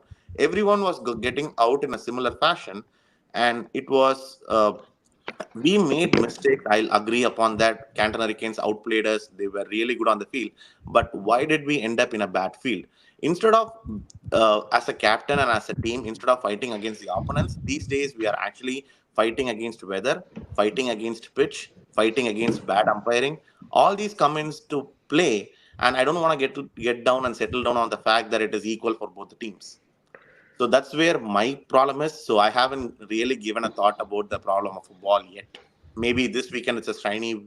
We get to have a game in Keith, and we get to have a ball which is in a good condition. So maybe we'll see the ball this weekend. and maybe there is no problem with the ball. I'm just Yeah. That's what I'm relaying. saying. Maybe I there mean, is no. we played 2 games in Ann Arbor, and it was we struggled in Ann Arbor, but we Right. played this week in Drake Sports Park, and it was just pitch perfect kind of a thing. So I agree with you completely, right? I mean, Drake's even I know committee is here, and I know committee has their own teams here, and from a team's perspective, and as a captain perspective, they can honestly say that DSP and Keith are the best grounds any day, right? When Ann Arbor is not, then why does I know there are ground issues, and I know there are some problems with finding availability in April. I mean, starting off in April and May, but how can I mean? It's not. I don't think it's really a fair game to have some teams play in a bad ground on the same day where some teams get to play in a good ground, or at least committee could consider the fact that not do 2 games on these bad grounds. Like we played the afternoon game where when we went and saw the pitch, it's already damaged to the core. There's literally holes everywhere, right? Where do we move, left or right? It still holes everywhere. So how do you make a better game out of it? I am not sure. I'm not saying that we lost due to the pitch. I'm not saying we lost due to the weather. We lost because we made some bad decisions. We let the opponents claim the toss. That was a bad thing for us. We were not on time. And there was a place where it actually Canton Hurricanes were like 21 for 5 or 22 for 5. So we should have wrapped them around in 40 or 43 odd runs, but we let Adarsh and the other guy let stay for a longer period and get to 72. So that was a mistake from our end. But those are the mistakes where we can focus on, where we can correct and we can build our game on, whereas the grounds are not. And I know Vamsi is now texting me some video of showing how Keith is bad, but that's just a one-off day. Keith is not always bad, right? I mean, Keith is not always bad. We have played DCL finals. Are you talking about this video that Vamsi I sent? don't know. It just popped up. I didn't even open the video. Yeah, I know. It says Keith. I didn't play the video because I was listening to you. So I thought while you were talking, you played the video. I'm like, well, that is some ability. It's based on the conversation we're having, it just makes coincidence that he's sending a video. But Keith is one off. I mean, it might be one day bad day in Keith. We played finals. I mean, there are DCL finals has happened in Keith for a reason, right? Keith is a very good ground. So that's where my concern is at right now, and I don't want to bring it as an issue or something because it's not committee's fault. They thought it was a good ground, but it ended up not being good ground. But I don't. Futuristically, when we move into June, July, the grounds will be better. Where in our case, half the season gets done by May. So I don't know. So then, let me give you a shout out to Ajay and Ram. They must be on the top of the world. I mean, considering how well Miles are performing or looking to perform, at least team-wise, this is the strongest Miles team I have seen to date. Correct me if I'm wrong, but at least in terms of talent, that's eye-popping talent which is there on the Miles unit there. You have Abhilash switch to your team. What caused Abhilash to switch to your team? It's just a mutual interest, right? I mean, to go back because he played for ages for Rangers, So that's I mean, Abhi has been a part of Rangers team, but if you look back a couple years back, I think 2021 Michigan Cup, myself, Abhi, and Vijay Kamam, we formed a team where there were certain people, and Abhi and me led a major role. We tried to take through the season, and we won that. And immediately following the next year, Abhi formed a team called Jaguars and combined with Rahul Chenna. So it was a mix of Miles and Jaguars players, which is basically MA Rangers. They formed a team called Jaguars and they took over, I don't know, maybe spring, maybe winter or colors. So that combination worked out, right? So it's a working out combination. It's not like we are adding some very new players where it's going to take some time to gel or get to know each other. It's already a known combination. So we thought the only thing for us left to try it out as DCL, which both the teams was trying for several years and not have been that successful as other teams. So we wanted to give it a shot this year. That's how the mutual interest came in, and we thought we'll make it happen this year. You got a good team for this weekend? Definitely, yes. How confident are you that you will take out the former champion? So I cannot predict what's going to happen, but I'll say this, right? Win or lose, it's going to be a good game. And Miles is not going to go down easily. And so you can't give me a guarantee. No. I'll make sure Miles is winning this game by a good margin. Okay, so that sounds like a guarantee to me. Srikanth, Your opponent has given a guarantee. Can you give me a guarantee on prime time? DCL PrimeTime wants to hear if you can give a guarantee just like the Miles skipper can give a guarantee. Absolutely. Indus will never put their heads down to any team. But I want to give huge respect to MCC Miles. They are good friends of us. I don't know if you know, but a few tournaments we played together previously, like Michigan Cup and few other tournaments. We know each other very well. What I can tell is it's going to be a wonderful game when we are in the ground. They are our opponents for sure. It's all about giving our best and like you know yeah, few teams we considered as one of the best games that we have to win against them to get our confidence back and be on top of the pool. MCC Miles is, of course, is one of those. So we have that respect to them, and at the same time, winning against them gives us a strong boost to our team. So we will not put our heads down for sure. So yeah, Sanjay, be ready. We are there to fight. So Thank you. All right. yeah. Thank you so much. So we got a guarantee from both teams. Parthiv, Yes. with that, I am going to turn it over to you, but I want to wish Sanjay and Srikanth the very best. I mean, this is going to be a cracker of a game. I'm looking forward to seeing it if I can, if one of you broadcasts it. Yeah, thank you so in much. advance. Before we pass on to Partho, just very few words Yes. and mutual respect as well, Srikanth, because I don't know how much I can say this. For all these years, if it's Indus Miles, it's always Indus, right? But at least it has to come to a point where it's Indus versus Miles, and we people are talking about it, which makes me feel that I am confident about my team, and huge respect for Indus because every single player I've played against in several Yeah. formats like Michigan Cup, FCL, and all those places. So huge respect. I'm very excited and to play this, and I'll be very much honored after beating Indus. So Yeah, Oh, Sanjay, I like that confidence. I like that confidence. I really like that confidence. But Sanjay, let me tell you something. Here is your biggest compliment is 4 out of the 5 analysts have picked Miles to win this game. And I think our friend Ajay should run all the way up to Muskegon because I don't know when he would have thought that this is going to happen, but it has Totally. happened. And Ram Saladi deserves all the credit in the world for starting Miles up and bringing it to this point. I want to remind one thing. I think last year this happened. I think pretty much all the analysts picked Sterling Strikers when we played against Sterling Strikers, and I was there on the call. It was the game that was invited. So like I said, that's the kind of thing. That's what we want. And I remember that game because Dinesh Pandeti took out Ali Abbas, and from there started the downfall for Sterling Strikers. That was a Dinesh Pandeti show. Yes, I mean the reason why I reminded is because it's not different to what I'm seeing today. So again, Miles, huge respect for them. I mean it's not easy. They played some really good cricket over the years, and they are here. And but it's gonna be a fun game for sure. Yep. thanks everyone. And Partho, I'll make sure we record this game and we shoot it live. Awesome. Yes, and do share some of the key moments. I would love to share it on my Insta account, Absolutely. on our DCL Insta account. So it's always great to share some of the good moments. Spotlight some of the high performances. So do share with me that as well. So with that, I know it's been a long show, but we had to cover 21 games, and we made sure we tried to get it as soon as possible. So thank you for sticking with us. And we'll see you next week with more of this and more of the interesting games. So with that, thank you. Good night and take care. Good night. Thanks everyone. Good night. Bye. Yeah. Bye.